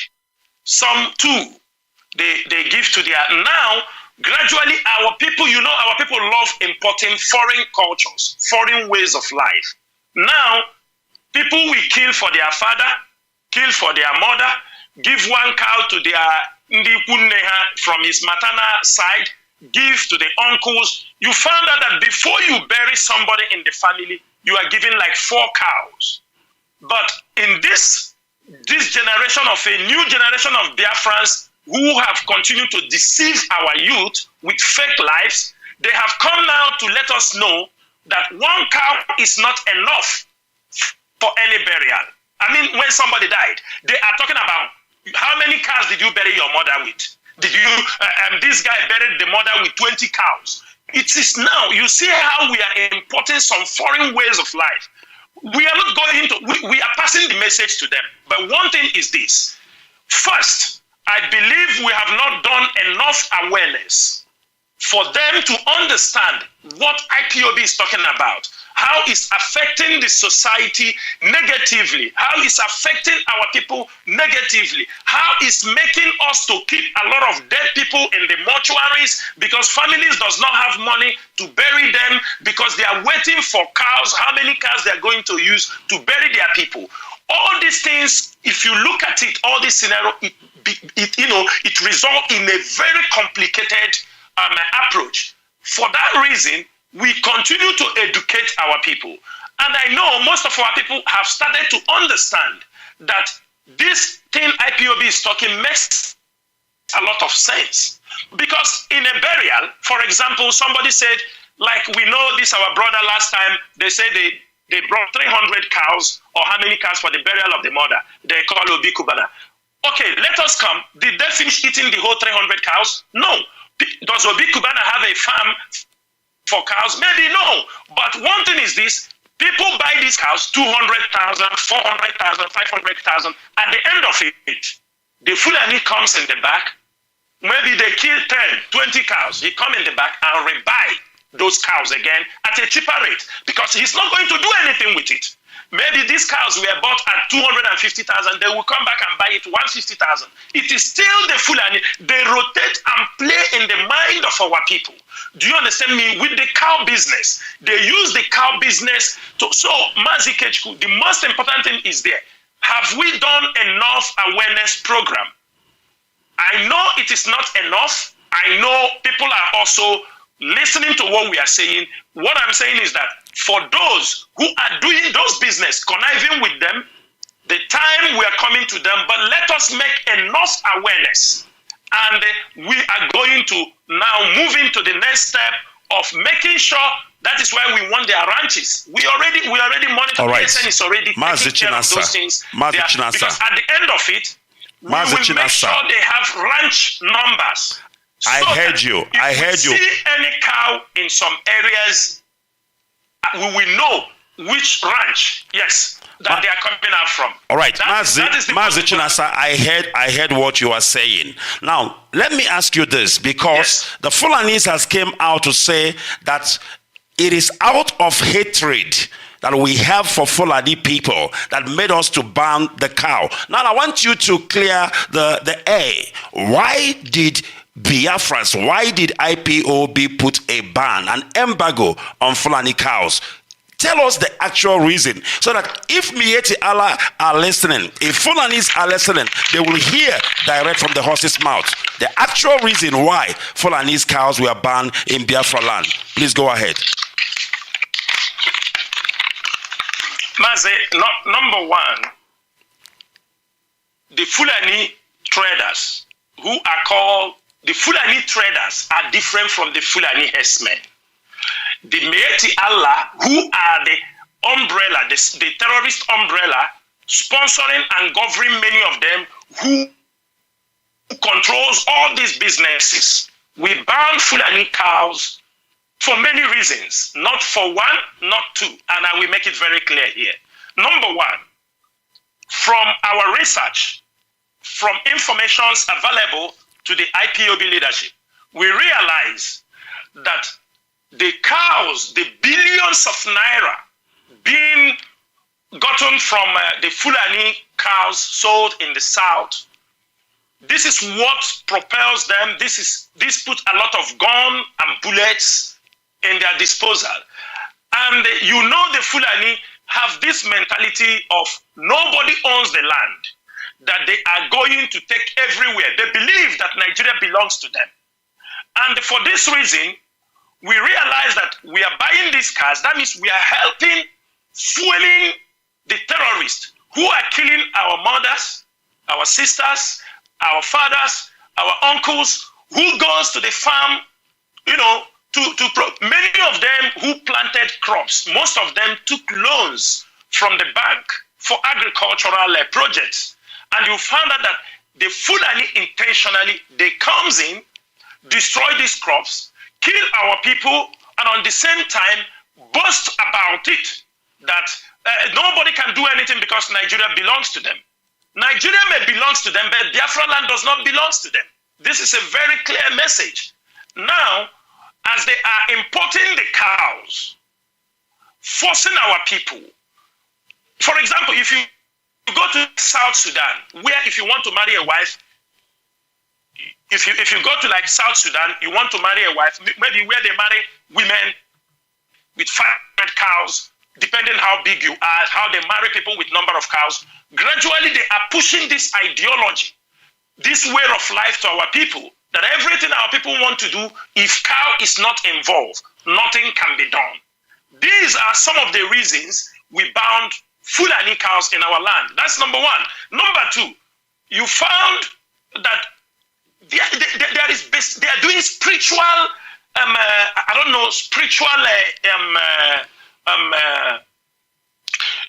don't know how to put it, like devilish acts with the cows. There are some Fulanis we've been able to interrogate when we caught them. We asked them. We found some human parts with them. We found some of our people's human parts, like their breast, their private parts, the penis. We caught them in the bushes.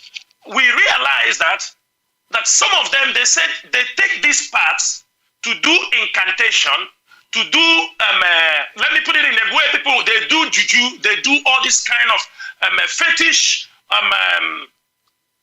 medicines in order for our people to continue to consume the cows. They will never leave the cow because it is a source for that the business must flourish in our place in order for them to make more money. And that is why when we gather most of this information, in some places in Biafra land where they have these market days, people normally go to market on so date, Eke market, Orie market.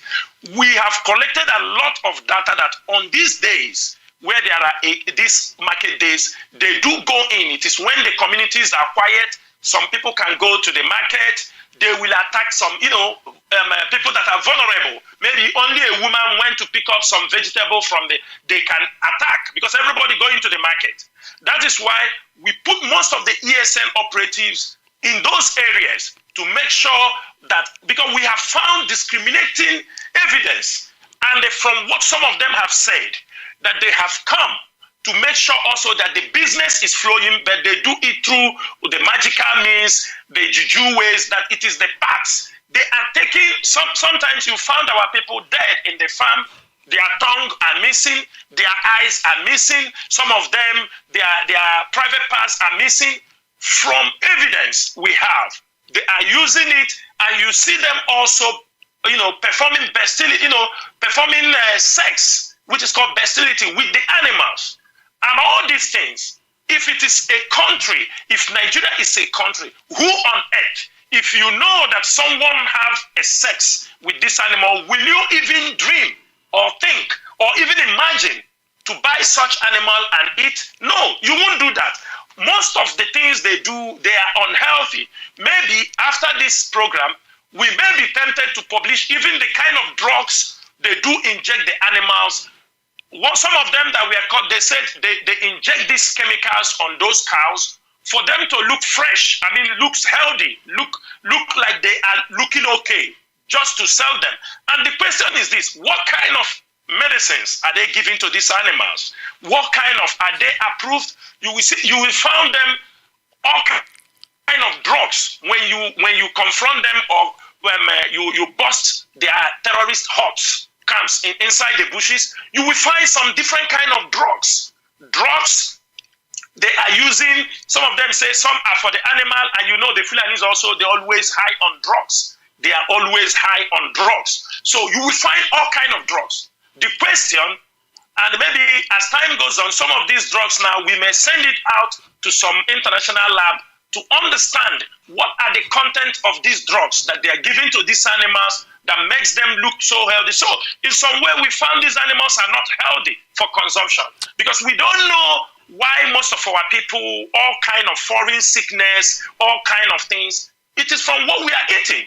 And I believe they are not coming from vegetables, they are coming from this cow meat. And we need to look into all right. Another thing that makes us also, we found out that the Fulanese have continually claimed and their sponsors and their patrons, like the former Jubril, the former Buhari that died, they said that they are going for greener pasture. They are looking for greener pasture. And we are asking Niger State, according to them, with the landmass, Kaduna State, Middle Belt, go to the north in Borno. They have very big, large land. Do you understand me? And most of these places, the dam we are using today in Nigeria, the northern part of Nigeria has the highest number of dams. That's why we do not have fish in Anambra or those River Niger, because they block. Now they have all these dams in the north. They say it is for agriculture. They say it is for both animal farming and all these things. Now, why are they not using these dams they have provided for farming irrigation to feed these cows? Why do they continue coming down to the southeast, where they said we are very tiny people? They claim we are 5%. No problem. They claim they have all the land mass. Why are they not making use? This shows you that, because they talk about that they are coming, that Nigeria is their father's estate. For us, it is a threat to our own sovereignty. It is a threat for our own existence, because we know the history of the Fulani. The whole of the West Africa, there are crisis of these nomadic Fulanis, killing and maiming people, claiming land that does not belong to them. And the same thing is what we have found out. They have come in to take our ancestral home in pretext that they are coming to rear their cows and sell their cows. That's why we said we are banning Fulani cows in our place. If any Fulani cows are coming to our place, we must know. And we don't want it for now. We have our local cows, and we maintain this, and we continue to enforce. But one thing is that some of our enforcement will not be pronounced, but people who will understand have to understand what is happening. Thank you, Mazi. Thank you very much, Mazi Chinasanworu. And of course, if you are listening, this is constructive argument. Trust me, we hit below the belt. So, as you can hear Mazi Chinasanworu telling you that Fulani cows, there is an embargo, visa embargo on Fulani cows. So if you are Mieti Allah, get visa for your cow before they actually think of entering Biafra land. All right, we'll take a quick break. In 1 second, we will be back. It is Constructive Argument on Radio Biafra. This is Constructive Argument on Radio Biafra with Mazi Ikechukwu Onoha. Bring your argument, and we've got the solution. Constructive Argument. We hit below the belt. Radio Biafra. We've got you covered.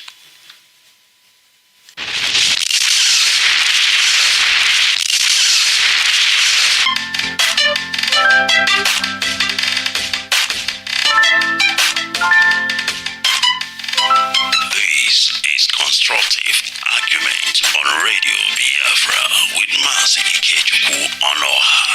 Bring your argument, and we've got the solution. Constructive Argument. We hit below the belt. Radio Biafra. We've got you covered. All right, welcome back once again. It is Constructive Argument, and tonight my guest, of course, is Mazi Chinasanworu, trying to explain the reasons why Fulani cows are non-granta in Biafra land, and of course many more coming. Mazi, before we leave this issue of the cow, I have one question for you. We are talking about Efibo. I have not seen one yet in Biafra land. What is happening? No, Mazi, there are Efibo. There are Efibo. I first and foremost, I know we have just started this journey, the rearing of Efibo. There were Efibo before now, but they are not enough. They were going like extinct. It's not going extinct. Our people were not interested in rearing them. During this period, this is the first time if you go to Enugu State, Ebonyi State, there are big farms. There are now markets for Efibo. So it is a good development. There are Efibo, but the problem we are having before before we banned the Fulani cows, we got information the prices people were selling a feeble, depending the sizes. They look according. If you eat it, they are more tasty than these Fulani cows anyway. Because anything natural, organic, it's also you can understand they look more better. Now, if you go to Enugu, you go to Ebonyi, even in Anambra, there are a lot of farms for Efibo coming up, our local cows. If anybody tell you the only thing people do complain, the complaints we are receiving is that it's a little bit expensive. Do you understand me? Which deals, this is an economics aspect, the higher the demand, the lower the price, or the lower the demand, the higher the price. This is something we have to agree. But one thing is this, the FIBO we have is not yet enough. But that's why we encourage people, we give 6 months. The 6 months that was given before we banned FIBO, there was an improvement. But it is not yet up to the standard we want. We know within 6 months, cows can grow. Within 1 year, do you understand me? The farms everywhere can grow. So what we are saying, to make the availability for more people, and it also create jobs, create business opportunities, create healthy meats, because our people, we are more clean than these people bringing these things. You understand me? But you see, Mazi, so, that is my problem. That is my problem. To ban Fulani cows is not the issue. What are you doing to ensure that people are having enough meat? Now, let me move a bit further. The Fulani has come out to say that Biafran youth are lazy. Are the youths taking advantage of this ban on Fulani cow to get into the business, to ensure that we have as many as Efibo as possible that we need in Biafra land? Or are we just going to ban Fulani cows and then there will be less meat in Biafra land? Please go ahead. Yeah, Mazi, what you said is right. I totally agree with you that they realize. But Mazi, one thing you have to know about the Igbo Biafrans is that we are very industrious and business-like minds. The only thing our people need is enough education, enough information and awareness for many people to go into this business. For example, I will give you an example for myself. One of my few nephews, he heard about this banning of cows. He said he was planning to do pharmacy. So he said, if we are going to ban cows and now we are going to have our own FIB, other animals, he said, I want to go and do veterinary medicine. Do you understand? And he got the admission now. These are the things we need to encourage our youth. We need to encourage our youth. So what programs do you have in place? What program do you have in place to ensure that there is an awareness in terms of what you are saying now, that people are going to go into this business? Mazi, we have professionals on this. They are there. They have been brought on Radio Biafra and educate people. Anybody who is interested can contact the Radio Biafra, contact IPOB leadership. We will link them up with those who are setting up this animal husbandries, who are setting up this agricultural, both cows, pig, all this kind of animal farming. We have, but the thing is this, most of our people will come, they say we don't have the money. We encourage them to start. Also, we are approaching some organizations, some organizational bodies. We are also I'm using this opportunity also, we have made it clear, we call also the governments of the southeastern part of Nigeria, all the stakeholders. This is a business that people are talking about unemployment. This is an opportunity for them. This is a livestock business. It will flourish in our land like never before. We are doing these things. We have done several meetings with people. We encourage them that we can protect the business. If you open it, we will make sure that nothing happens. Maybe if you are afraid, somebody will attack you. We are doing this. But one thing is that we need them to be more serious, bring out the money and invest in these businesses. The lands are there. There are people who are ready to provide their lands for those businesses, and we are calling them. They can contact the IPOB leadership. We will connect them with those on ground who are setting up those businesses, and they will run the business as a private business, not as an IPOB business. We just give them the guidelines and help them to establish those businesses. All right. That is it, Mazi. All right, Mazi. Thank you so much. Mazi, the guideline is fine. What about the money? Mazi, let me tell you something. Before now, even before we bound this, there was a project our leader was having. Mazi, a lot of noise is coming in the background. I don't know if it's from my side. All right. I think everything is fine here in the studio. I'm not sure. Okay. Since we're talking over Skype, it could be anything. Continue and then see if it does stop. Please go ahead. Okay. Mazi, before this time, our leader was already preparing a budget for this agricultural. And our leader was not only preparing for cow or goat, he was preparing completely for vegetables, cucumber, carrot, all those kind of. There was a full negotiation and agreement with some people to set up even greenhouses that we provide those things in our place. But the detention of our leader, the adoption of our leader and his extraordinary rendition set. Mazi, can you hear me? Loud and clear. And how is the noise from your side? Hello, Mazi, is it better now? Hear me? Is the noise better from your side? Hello? Yes, Mazi. I can hear you. I'm not sure if you are hearing me, Mazi Chinasamoru. All right. Mazi, can you hear me now? Unbelievable. I think I have lost Mazi Chinasamoru, but of course, we will re-establish the call.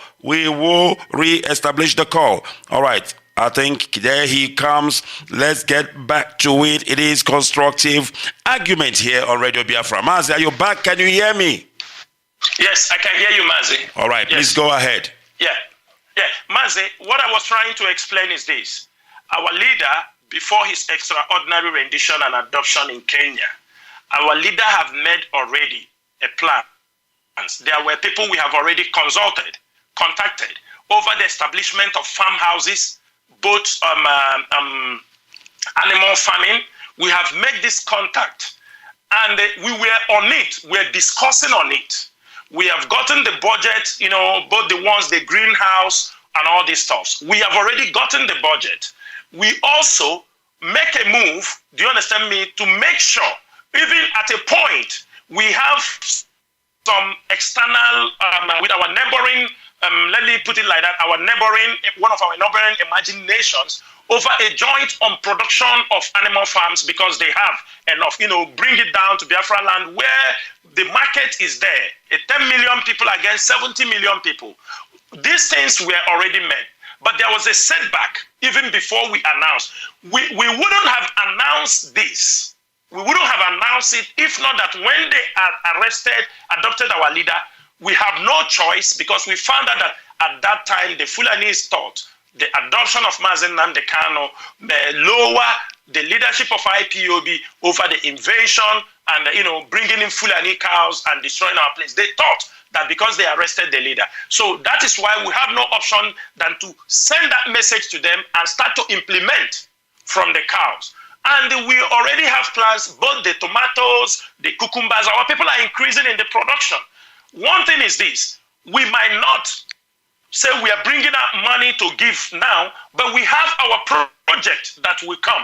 But what we encourage people, there are people, Biafrans around the world, there are people also who have come together to support people to start the business. And we want them to be serious, because now say they will give you again. There are our people in diaspora. I know they have come together, formed like things they call cooperatives, and setting up some farming projects. And that's what we encourage, because IPOB leadership will not get involved in handling all those things. But we encourage the private people. There are people who has money for this kind of project. We will guide them. If somebody also said, I want to invest in this kind of business, we have people, professionals on ground, who will help them to establish that business. But to provide or to establish the bigger project, that is the work of IPOB, which I hope after the release of our leader, that project will be back. It is suspended because our leader is not there. It is suspended, and the challenges we are facing. But as soon as it's out, I think we are going to push more further on that aspect. Thank you, Mazi. All right, Mazi, let me tell you this. Miyetti Allah is beating a war drum. Mazi, I can't hear you. My goodness me. Can you hear me now, Mazi? All right. I think we are having a bit of a network issue here. Mazi Chinasanworu, can you hear me? All right, I've lost him again, and it is a network issues. He will reconnect back. If you are listening this evening, this is Constructive Argument on Radio Biafra. Bring your argument because we've got the solution. And trust me when I tell you, we are hitting below the belt. And of course, my guest this evening is Mazi Chinasanworu. He is joining me, a member of the DOS. I am playing a devil's advocate this evening in case if you know what that means. Those had question, that is what I'm asking. Mazi Chinasanworu, are you back? Can you hear me? Mazi Chinasanworu, are you back? Yeah, Mazi, I'm back. I don't know if this platform should we kind of disrupting should we try WhatsApp? Should we try WhatsApp? Okay. All right, I will get you back right now on WhatsApp. Please bear with us. They don't like what we are doing because we are hitting below the belt. And suddenly, all of a sudden, they are taking advantage and they are trying to disrupt our program. But trust me when I tell you, they will not succeed. I am going to try to bring Mazi Chinasanworu back on another platform because I am not letting him off any easily. All right, Mazi Chinasa, can you hear me now?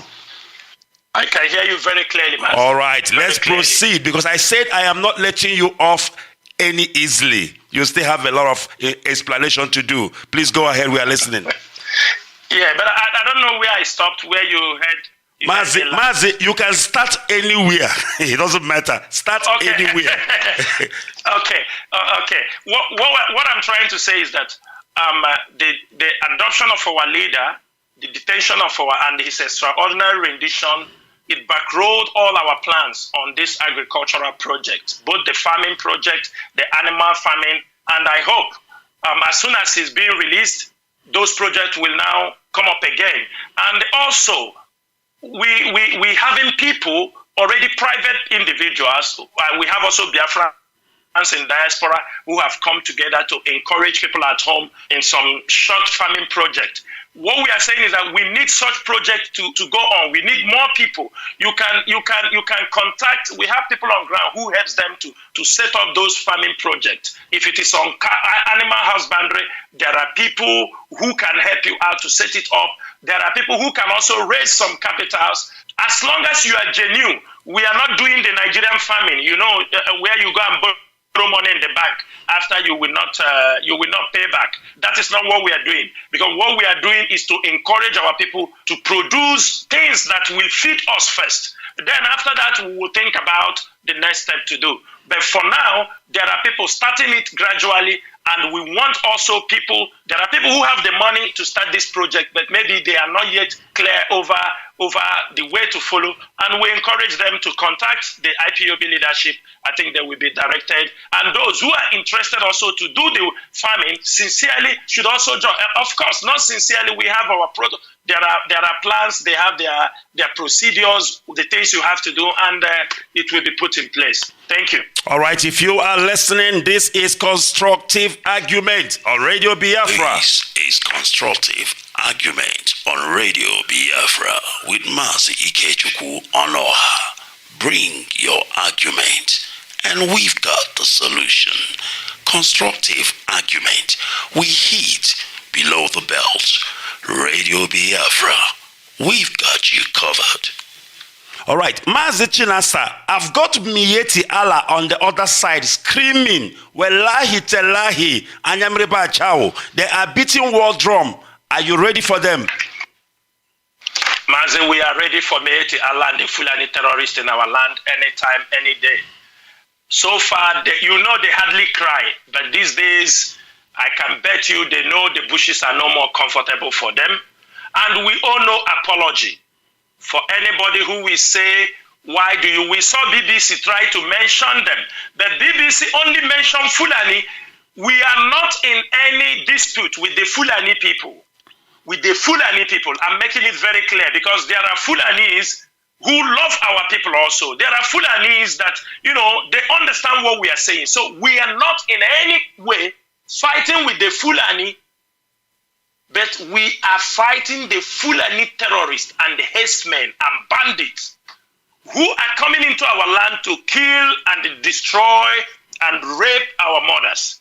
We are ready for the Fulani herdsmen. We are ready for the Fulani bandits. We are ready for Meeti Allah. They know we are ready. They can blab on the social media, they can blab anywhere, but we are ready for them. As long as they are Fulani herdsmen, as long as they are Fulani bandits coming into our bushes to kill, we are not going to spare any one of them. The earlier they take their cows out of our bushes, the better for them. You can now see, nobody is saying anything now. Everybody know what is happening in Uturu. Everybody know what is happening in Okigwe axis. They have turned it, the Fulani herdsmen have turned those areas with the Nigerian, some of the bad acts in the Nigerian military, they have turned those areas as kidnapping den. Kidnapping students, raping and killing, and that they will hear from ESN as soon as we can. What we are saying is that it's good, let the world hear our voice. The world should hear our voice. They gave them places they can raid their cows, but now they have encroached into communities. They have chased communities away. They have, especially in that Okigwe Panta, they have taken communities over. They rape and chase people away, and that we are not going to condone it. They should be ready. Those who gave them the place should be ready. Because as I'm telling you, they cannot continue, because we know the politicians won't say anything. We know the religious leaders won't say anything. We know the government won't say anything, because they are carrying out their agenda of trying to disseminate and destroy our societies, our cultures, our way of life. For that reason, we have taken the responsibility. IPOB and ESN have taken this responsibility. We decided to take this responsibility also because nobody will do it for us. Our existence is under threat. Our cultural way of life is under threat. And we are not going to keep silent and wait for invaders from Sahel to come into our land, destroy our land, rape our women, destroy everything we have. We are ready for Meeti Allah and the Fulani bandits. Thank you, Mazi. All right, thank you very much. And of course, if you are only joining now, trust me when I tell you, it is constructive argument. Do we hit below the belt? You bet. This is constructive argument on Radio Biafra with Mazi Ikechukwu Onoha. Bring your argument, and we've got the solution. Constructive argument. We hit below the belt. Radio Biafra, we've got you covered. All right, Mazi, we are almost coming to the end of this segment, but I need to ask you something. And what I'm about to ask you now is very controversial, but that is exactly what this program is all about. Now, I've been hearing things and people are asking me, is it true that our leader is going to do a video in the prison and speak to the whole Biafrans? And I said, I have no knowledge of that. Now, I want to ask you, Mazi Chinasanworu, is this true?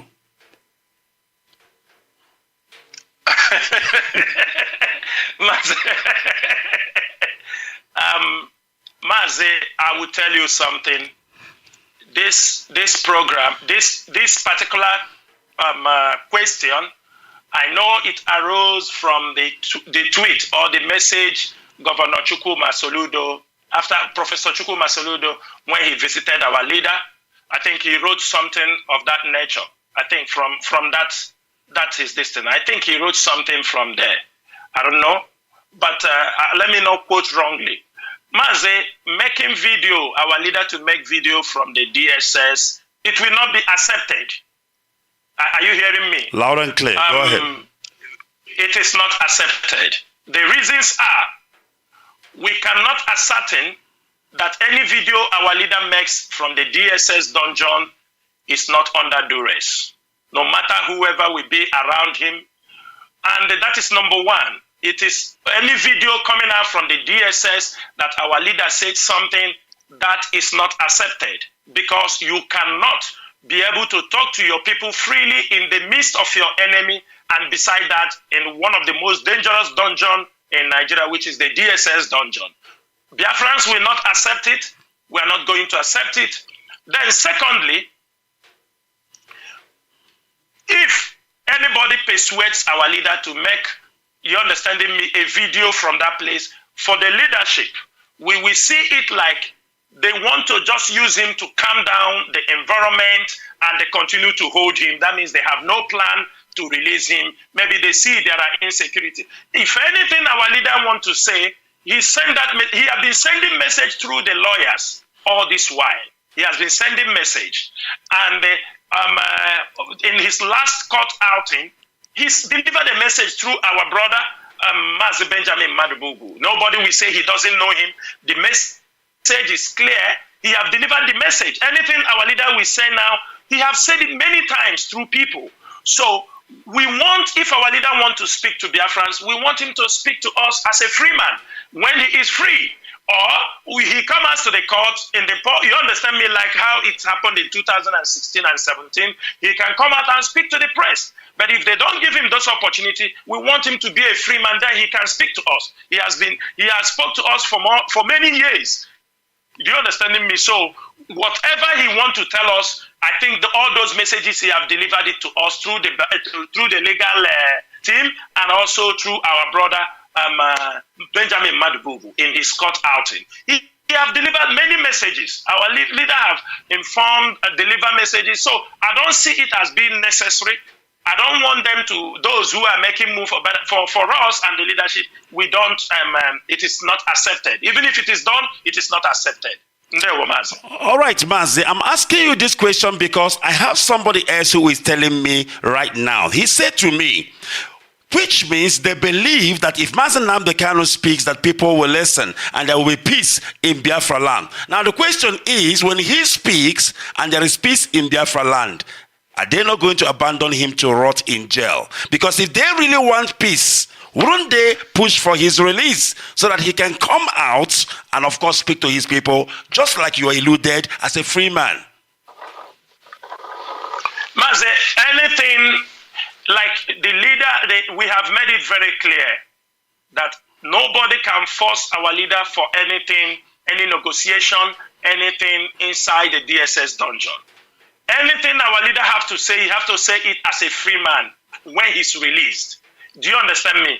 We are not accepting it. Number one, Mazi, let me tell you something. You see those people who are saying when our leader come and speak, there will be peace. No. You know, these infiltrators have caused a lot of damage in Biafra land. With the Nigerian military, with the fifth columnist, they have caused criminals, kidnappers, they were carrying all kinds of criminal activities in the name of Mazi Nnamdi Kanu. Many of these criminals, infiltrators, many of them has become millionaires from stealing, from robbing of cars, most of them have made money from criminality. And most of the infiltrators have also made money from whatever they are doing. Now, they found out, they are now seeing the coast is clear, that the leader is coming out. All those people are speaking from both sides of their mouth. They think, okay, let them now say, because Mazi Nnamdi Kanu have said, Mazi Nnamdi Kanu have said a lot of things before he was adoption. There was nothing. What do you want him to address? Is it who to take the command from when he's not there? Is it about criminality? Have he preached against criminality? Mazi, let me clear something here. Do you know that all this while, from the time our leader was adopted, flown extraordinary renditions to Nigeria, the Nigerian government, their agents, the infiltrators, those who knows what they were doing and those who don't know what they were doing, all of them came together. That is when they are trying to raise up something they will use to tag IPOB as a terrorist group in diaspora all around the world, like maybe in America and the UK. They were looking, so they start because they are holding our leader. But do you know where they have problem? Do you know where they have problem? Presently, the argument is, you are claiming Nnamdi Kanu did this, Nnamdi Kanu did that, but he's in the detention. They are being asked, name one IPOB leadership, somebody from IPOB leadership who have advocated for violence in any way. Show us who is mentioned him, bring evidence that this IPOB leadership have advocated for violence against our own people, against killing of our own people. That was why you see them pushing that infiltrator from Finland. He is making many unguarded statements because, but you saw in the BBC this thing, they didn't even want to. He is the one who have called violence against our people, but they didn't mention his name. This is how you understand. You found out that since they are holding our leader, you saw Uchemefo wake up from dead, already start writing on social media and start claiming, writing thesis. Somebody IPOB trained with their money to be a lawyer. He ended up writing thesis against his leader, his own people, thinking that he will succeed. You found out the other fallen angel from the Radio Biafra, going on Radio Biafra to talk about that we are giving internet to people. Mazi Ikechukwu, let me ask you one question. Yes. Those BBC journalists, those people who are doing journalism, are they not being given communication equipment? Absolutely. Are BBC not providing them telephones, laptops, all the cars, allowances, and Absolutely. all these things? Not only BBC, but every media houses must provide for their correspondence. Thank you. And you call us IPOB media warriors. This is what you call. And you are crying for 1,500 naira internet recharge given to people to make sure that they work for the restoration of Biafra. They are crying for 1,500 naira. They are crying for an Android phone. This is to show you who they are. They have all failed and they want to use Mazi Nnamdi Kanu. Let him make a statement. They say, okay, he have make a statement. No, they should not use Mazi Nnamdi Kanu to make a statement, because all the plan was, this guy was trying to impose himself as the leader of IPOB. He made unguarded statements. He commit all these things, and they gathered them all together. That is why you saw him pushing himself that I am a leader, I am an IPOB member. And we told him, you are not. You are not an IPOB member. You are not, and you have never been. He continued to push our people, some of the foolish ones, some of the, the ones that don't have, even when you're talking, they don't know what is happening. They don't know. It is because we defeated them. You found out now BBC come out and deliver this, do you understand me, this blackmailing program, fake documentary against our people. If you watch out, had it been they have enough, that is why they wanted people like we to say something. They would have waited, we respond to them. Because they are talking about how we are projecting with violence. Who? Mazi, have we come here on radio and project violence? Have we called for violence? Not at all. Mazi Chinedu called for violence? Have any member of the DOS come on radio and call for violence? No, none of us have done so. That is why the agent provocateurs, those who sold Mazi Nnamdi Kanu, people don't understand that this is a Nigerian government conspiracy with their fifth columnist. They organize these people. They want to bombard with all kind of atrocities. They tell people to do all kind of criminality, and at the end of the day, they will all gather it and tell you, this guy is your leader. He is your leader. We should thank IPOB leadership for not allowing that infiltrator to be on our Radio Biafra. Because had it been he called all these things on Radio Biafra, how will you defend yourself? How will you defend it is not Mazi Nnamdi Kanu? How will you defend that it is not coming from IPOB? That is why the best thing the leadership of IPOB did was to make sure he goes into agreement on the code of conduct of people who come on Radio Biafra to speak something. Because I could remember when he said that when he did the radio and nobody should tell him what to say and what not to say, he won't take any word from anybody. Mazi Ikechukwu, are you not having a supervisor who supervises this Radio Biafra? Absolutely. And all the people working? So how will you, Mazi Ikechukwu, feel? How will Mazi Ike Peters feel when somebody comes in, he speaks what he has that will contradict what you have been doing for many years?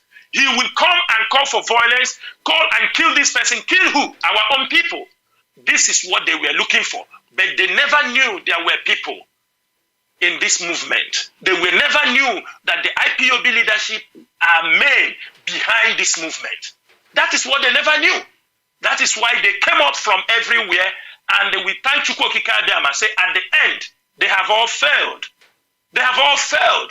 That is why you see Lai Mohammed now crying to Facebook to see what they will do to us. All of them are crying. Uche Mefo is crying. You saw the thesis he wrote about Madubugu. Madubugu came out and they said what Onyendu delivered to him. Uche Mefo is crying because the world is asking him. But this is what these guys are saying. This man said, Soludo wrote it. He said, Mazi Nnamdi Kanu is not happy with what is happening in Biafra land. He said it is sacrilegious. And we all know that. Mazi, look at all they have done to be able to blackmail this movement. They want to call you a terrorist on the radio. They want to, because they know they are holding our leader. They want all their plans. We know all what they are planning. The IPOB leadership, the information, all the intelligence report, everything happening in the, this is, everything comes on their table. And at the end of the day, we must use it very, very well. We don't need to come and tell people. The most important is we want the unconditional release of our leader. We don't care how we do it. We don't have to explain to anybody how it is being done. But what we want is a total unconditional release of our leader. And that we are going to achieve very, very soon. One thing you have to know, now most of them have seen. Mas, let me tell you something. Let me make this thing very clear also on the radio. Go ahead. You saw, we gave an instruction. Yes, we gave an instruction. I made that post, but I put it in a positive way because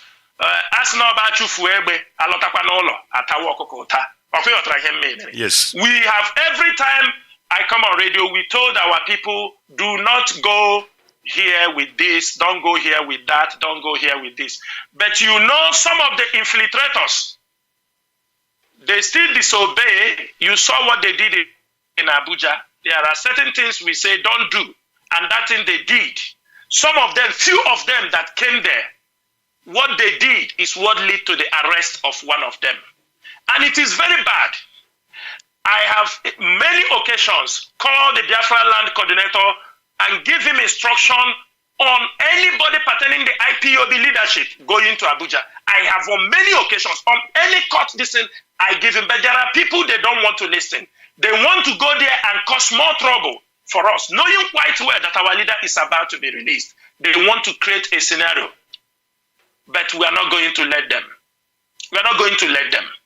And we are asking anybody, 26th of August, 26th of May, our leader will be coming back to court, and we are expecting nothing than total victory. Listening to the instructions that are being marshaled out on the radio Biafra when you are going to Abuja. Do not go with your own gang. We are under command and control. If we are not under command and control, we will not get to this stage. Every one of you know that we have been blackmailed. There is all kind of things said against IPOB leadership and its followers and IPOB members. But those hardcore have remained. Those voices on Radio Biafra have remained, consistently defending this cause, consistently defending the rights of our people, consistently defending the freedom for the restoration of Biafra. We do not want anybody who will jeopardize it. If you jeopardize it, that is your own cup of tea. You will carry the blame. We are not going to be blamed for your misfortunes or for your stupidity. That is all I have to say, Mazi. All right, Thank Mazi, you so much. before I let you go, this is going to be the last one. It's going to be a very heavy punch, and it must be below the belt. Let's talk BBC right now. Mazi, before I ask you the question, I want to ask you this one. Why are you not suing BBC? Why are IPOB not taking BBC to The Hague I will tell you why. Listen to me and pay close attention. Wait. Mazi, wait. I'm going to give you a chance. I want to tell you why I ask you this question. Now, the name Frederick Forsyth, I'm sure it rang a bell. He worked for BBC. He was right here in Biafra 50 years ago. BBC was here. Listen to this. He said, I arrived in the Biafran capital of Enugu on the 3rd day of the war. In London, I had been briefed by General Watros, head of BBC West African Service. What I did not know was that he was the obedient servant of the Government of Commonwealth Relation Officer, which believe every word of his High Commissioner in Lagos. Now, David Hunt, it took 2 days in Enugu to realize that everything I had been briefed was garbage. Now, listen to this. I have been briefed that the brilliant Nigerian army would suppress the rebellious in 2 weeks. Doesn't that make BBC an accomplice? And today, because you people kept quiet, BBC have the audacity to come to rewrite history. I ask you again, Mazi Chinasa, IPOB, DOS, why are you not taking BBC to The Hague? Please go ahead. You have lawyers that you are paying. Why are they not suing BBC? I need an answer, Mazi Chinasa. Mazi, thank you so much for this question. I will tell you something. You know, after the war, our people, you know, many things went wrong. Our people, whether we like it or not, our people feel defeated. Nobody even make any move. There were no voice. Since after the war, our people have never gotten any voice. This is the first time we are having a voice. That is the Radio Biafra. Now, all this while, I cannot tell you that IPOB in UK are not doing, they went on protest on the other day and they issued them a petition, a very serious one. We have launched a campaign we are already consulting the legal aspect of it, what we can do to BBC. We are already doing that, which we are not going to make it open. We are looking at the chances of taking, let me tell you something, Mazi. BBC have done this thing to our fathers, to our uncles. Absolutely. BBC brought their cameras to Biafra land and witnessed one of the genocide, most horrible genocide, and kept quiet. They hid it. This planet. BBC brought their cameras and they have everything. They knew everything that happened to our people. But they failed to understand that those seed that were killed in 1967 and 70, they have reincarnated again. And this generation of Biafrans, IPOB in particular, we are out for BBC. We must not allow BBC to rewrite our history any longer. They should know that. And they have seen the handwriting on the wall. One thing is this, we will remind BBC, which we are always saying, BBC, if they have forgotten, or if they don't know, or if they claim, if our fathers do not know, we indigenous people of Biafra, we know that it is an international crime for any media house to carry a war media propaganda against victims of state terror. We know that. And BBC is supposed to know that this generation, we know the act, what they did in 1967 to 70, and we are not going to allow them to happen again. Now, the IPOB leadership have already set up some plans on how to tackle the BBC. We have gone for protest. There will be continuous protest in BBC headquarters.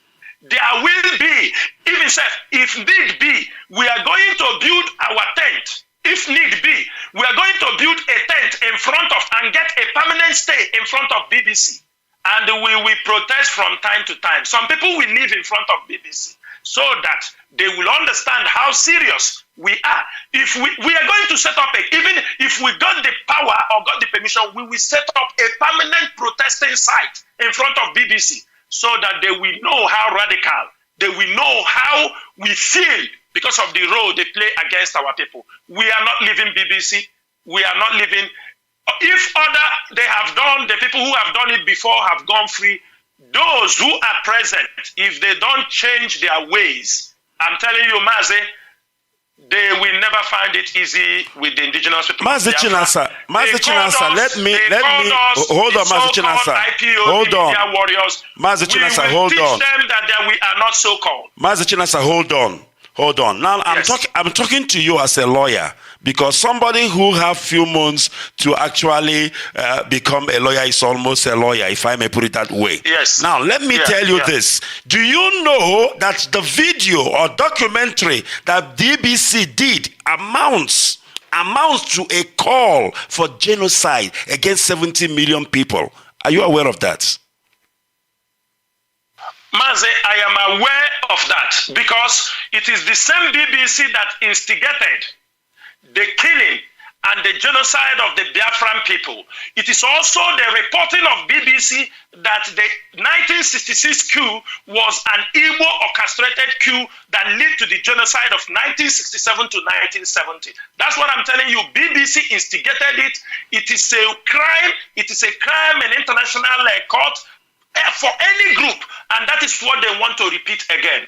That is why they did this documentary, and we are not going to allow this thing to see the sun of the day. Thank you very much, Machina Sanwo-Oro. Now, before I let you go, I want you to give us your parting shots. What do you want to tell Biafrans and lovers of freedom all around the world before we put a curtain down on today's constructive argument on Radio Biafra? Over to you, Machina Sanwo-Oro. Mazi Ikechukwu, thank you so much. It is an honor to be here, and I want to tell my fellow Biafrans and all the lovers of freedom, friends and followers of Mazi Nnamdi Kanu, that there is one thing. If they said, if a man you have nothing to fight for, you are not worth living. We have decided to fight for the restoration of Biafra. We know all these things will come. I mean, challenges. We might not say that we know exact challenge that will come, but we know in this journey it's not going to be easy. I used to tell some of my colleagues, or sometimes I tell them, I said,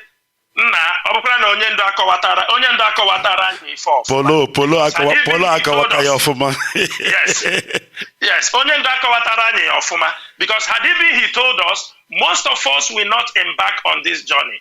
But that is what life is all about. Do you understand me? Had it been we know that we are going to go through all these things, maybe many people will not be here. But we know he is leading us to freedom. And freedom, it is not something you can just take it on a platter of gold. Freedom is something that you have to take by force. And I'm calling Biafrans, irrespective of their blackmail, irrespective of the infiltrators, irrespective of their agent provocateurs, irrespective of all the conspiracies, I am asking Biafrans and all the hardcore IPOB members to remain steadfast. We are always a winner. We have never gone into any battle and we lose that battle. They have blackmailed us all they can, and we are equal to the tax. Thanks to IPOB media warriors, thanks to IPOB media in general, from the radio to the online bloggers, I thank every one of you. We must continue this assignment. And I thank all our men in the bushes. I thank all the IPOB family members who have remained steadfast, who did not allow themselves to be washed or brainwashed to leave this movement for criminals and infiltrators. And I'm asking every one of you, the IPOB leadership, all those who have supported us during all this period, or almost 10 months that we have gone into this fight, many people never believe we will come this far. Many people never believe that we are going to come out victorious. But we know confidently, because of what Mazi Nnamdi Kanu have impacted in every one of us, we know we are fit, we are capable, and we can deliver his promises to the Biafran people, irrespective of any challenges that comes our way. And therefore, I call all Biafrans, it is time. It is not yet over. The battle is not yet over. But put in your mind that we are getting to that freedom. We are getting to that freedom. Do not backslide. Who believes that by now that IPOB will be here? Because their plan was in 2 months' time, 3 months' time that IPOB is gone. That was how all they were boasting on the social media. That was all how they have come. And I thank every one of you who have supported IPOB. I know not everybody is IPOB, but we have millions of supporters. We have supporters even in Asorok. In the presidency, we have people who are supporting IPOB, who are supporting this cause. In any part of the world, even in the military, even some Fulani people are supporting this cause. Many Fulani people are supporting this cause. Men of goodwill are supporting this cause. One thing I'm telling you, we are not alone. People have heard, the world have heard our cry, and we will continue to cry until we get what we want. We must continue to march until Biafra is restored. Nobody should surrender. Nobody should give up. Nobody should ask, said, when are we going there? We are getting there very soon. Put in your mind that whatever we have passed through have sharpened our understanding in the freedom, in the quest for freedom, and we are not going to disappoint our people. We are not going to let go until Biafra is restored. Mazi Ikechukwu, thank you so much. Biafrans, my name remains Mazi Chinasanworu. Mazi Chinasanworu served the indigenous people of Biafra as a member of the Directorate of State. Please don't go yet. Don't go yet. I just remembered something. Now, the phone call and tweet against BBC. Can you please talk to our people more about it? Because everybody is expected to call BBC. They need to get the flyer. Please help me and talk to Biafrans about that. Go ahead. Mazi, for the BBC Twitter and the telephone campaign launched by IPO Biafrans, what we are saying is this: the flyer is out. It is being circulated on social media. As an Ajubu before we believe that we can, maybe we know there are powers, or there are people also in the BBC who are keeping our issues. They are pressing it down. They don't want the world. Or other British people, like our leader normally says, he said British people are good people. So we want to touch the conscience of the British people. Mazi, I will tell you one thing.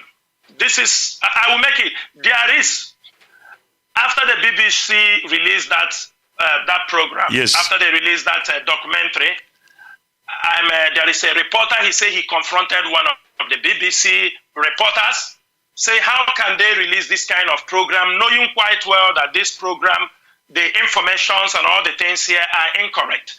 He said it is not in their powers, that these things are from the powers above, that they are not even allowed to write anything against Nigerian government or against the atrocities of the Nigerian military, that most times when they write any conflicting stories, the ambassador, Katrina Lang, will give them a call and warn them not to write anything against. So we believe most times they control them in Nigeria. So let us take this thing ahead to their domain, their headquarters.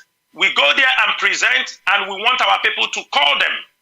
If you do not get them online, they have a complaint section on their www.bbc.co.uk/complaint. You can also send your complaint, ask them these questions. They may ask you to wait, because I have gotten testimonies from people who say that they ask them to wait, and they transfer them to somebody who took all their complaints and told them your complaints are well noted. We encourage people. Some people say they call, maybe it is a boat, it hang them, just continue to wait.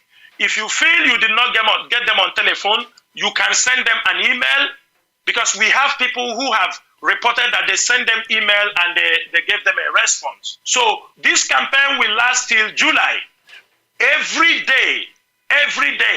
After this, we are also taking other steps that we are not going to make public. We are taking those steps, internationally. But we have to continue doing this. When we finish this, if there is any other program the leadership will bring out on the media aspect, we will also make it public. But for now, we want every Biafran, all the lovers of freedom, who understood what we are passing through and who can agree with us that the fake documentary that BBC released is to blackmail IPOB people, is to use it as a weapon to tag IPOB as terrorists in diaspora.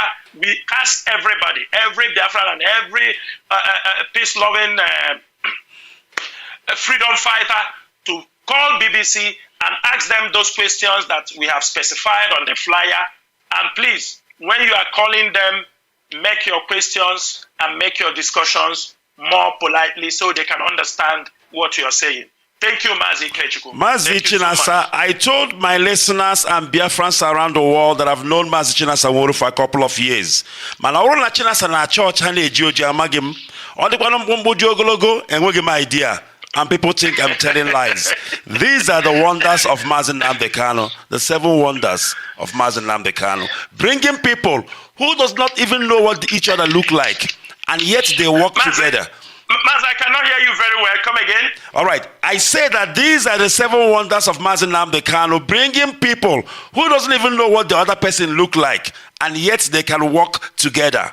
And then people will have the audacity to say, "Unu na-eri ego." Mazi Chinasa, can I do a deal with you if I don't know what you look like? Mazi Ikechukwu, one thing I realized in IPOB, this was something that I've never done in our lives. Before we believe somebody you don't see, you cannot trust. Absolutely. But IPOB have made it very, very clear that many of us can deal millions, do you understand me, of activities, even transact funds. Absolutely. As long as you are IPOB. Absolutely. Mazi, we have known for many years. When you're in South Africa, you moved to Israel. Yes. You helped and set up the Israel IPOB Middle East Radio. Do you understand me? You started a good work which is still there. We haven't met. We Absolutely. haven't even seen. You understand me? We do have meeting maybe on the radio once in a while. We don't know, but we believe. Absolutely. You hear the sincerity of people from the voice of their mouth.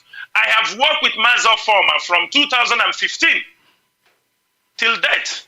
I have worked with Mazi, all of us, we have worked all together. Most of us have not come together, but most of us have met each other also in one way or the other. So Mazi, so how are you guys sharing money if you don't know each other? And the spirit of Biafra in us will never allow us. Unbelievable. Mazi, when people say unbelievable. Mazi, you are okay. What our people don't understand is that most of us, as long as we are contented with what we have, that's what matters so much. You don't need to pay me money for me to do anything. And I will never give any money to anybody for him to do something for Biafra. Unless maybe if it is assignment, like they say we give data. Yes, if we have any Biafran that need data to be on social media, we will give to you. There is no crime against that one. But say you pay somebody, and we do it in a channel, they should know. We give it as a channel. There is somebody in charge. They will give the little token, say put recharge card. It is not cash. We don't give cash. It is put a recharge card for this person to be able to do his work. Mazi, I appreciate you so much. Thank you very much. I appreciate all of you who Thank you very much, Mazi. We don't need to ourselves. We don't need to know ourselves. Absolutely. Before we deliver this cause. But I believe we will see ourselves in soon Biafra land. Biafra is close. Thank you very much.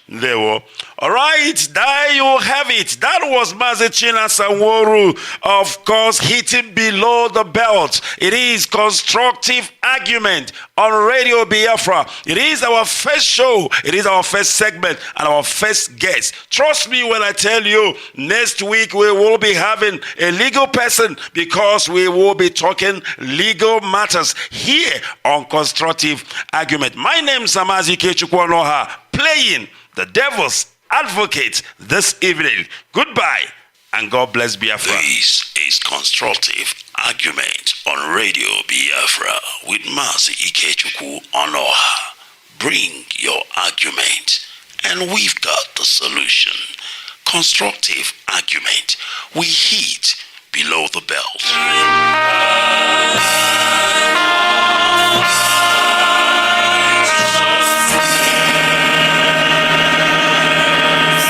Good evening, great Biafrans, wonderful people and beautiful people. I welcome you this evening. It is the day that Chukwu Kikabiama have made. My name is Mazi Ikechukwu Onoha, and of course today is the 24th day of May 2020.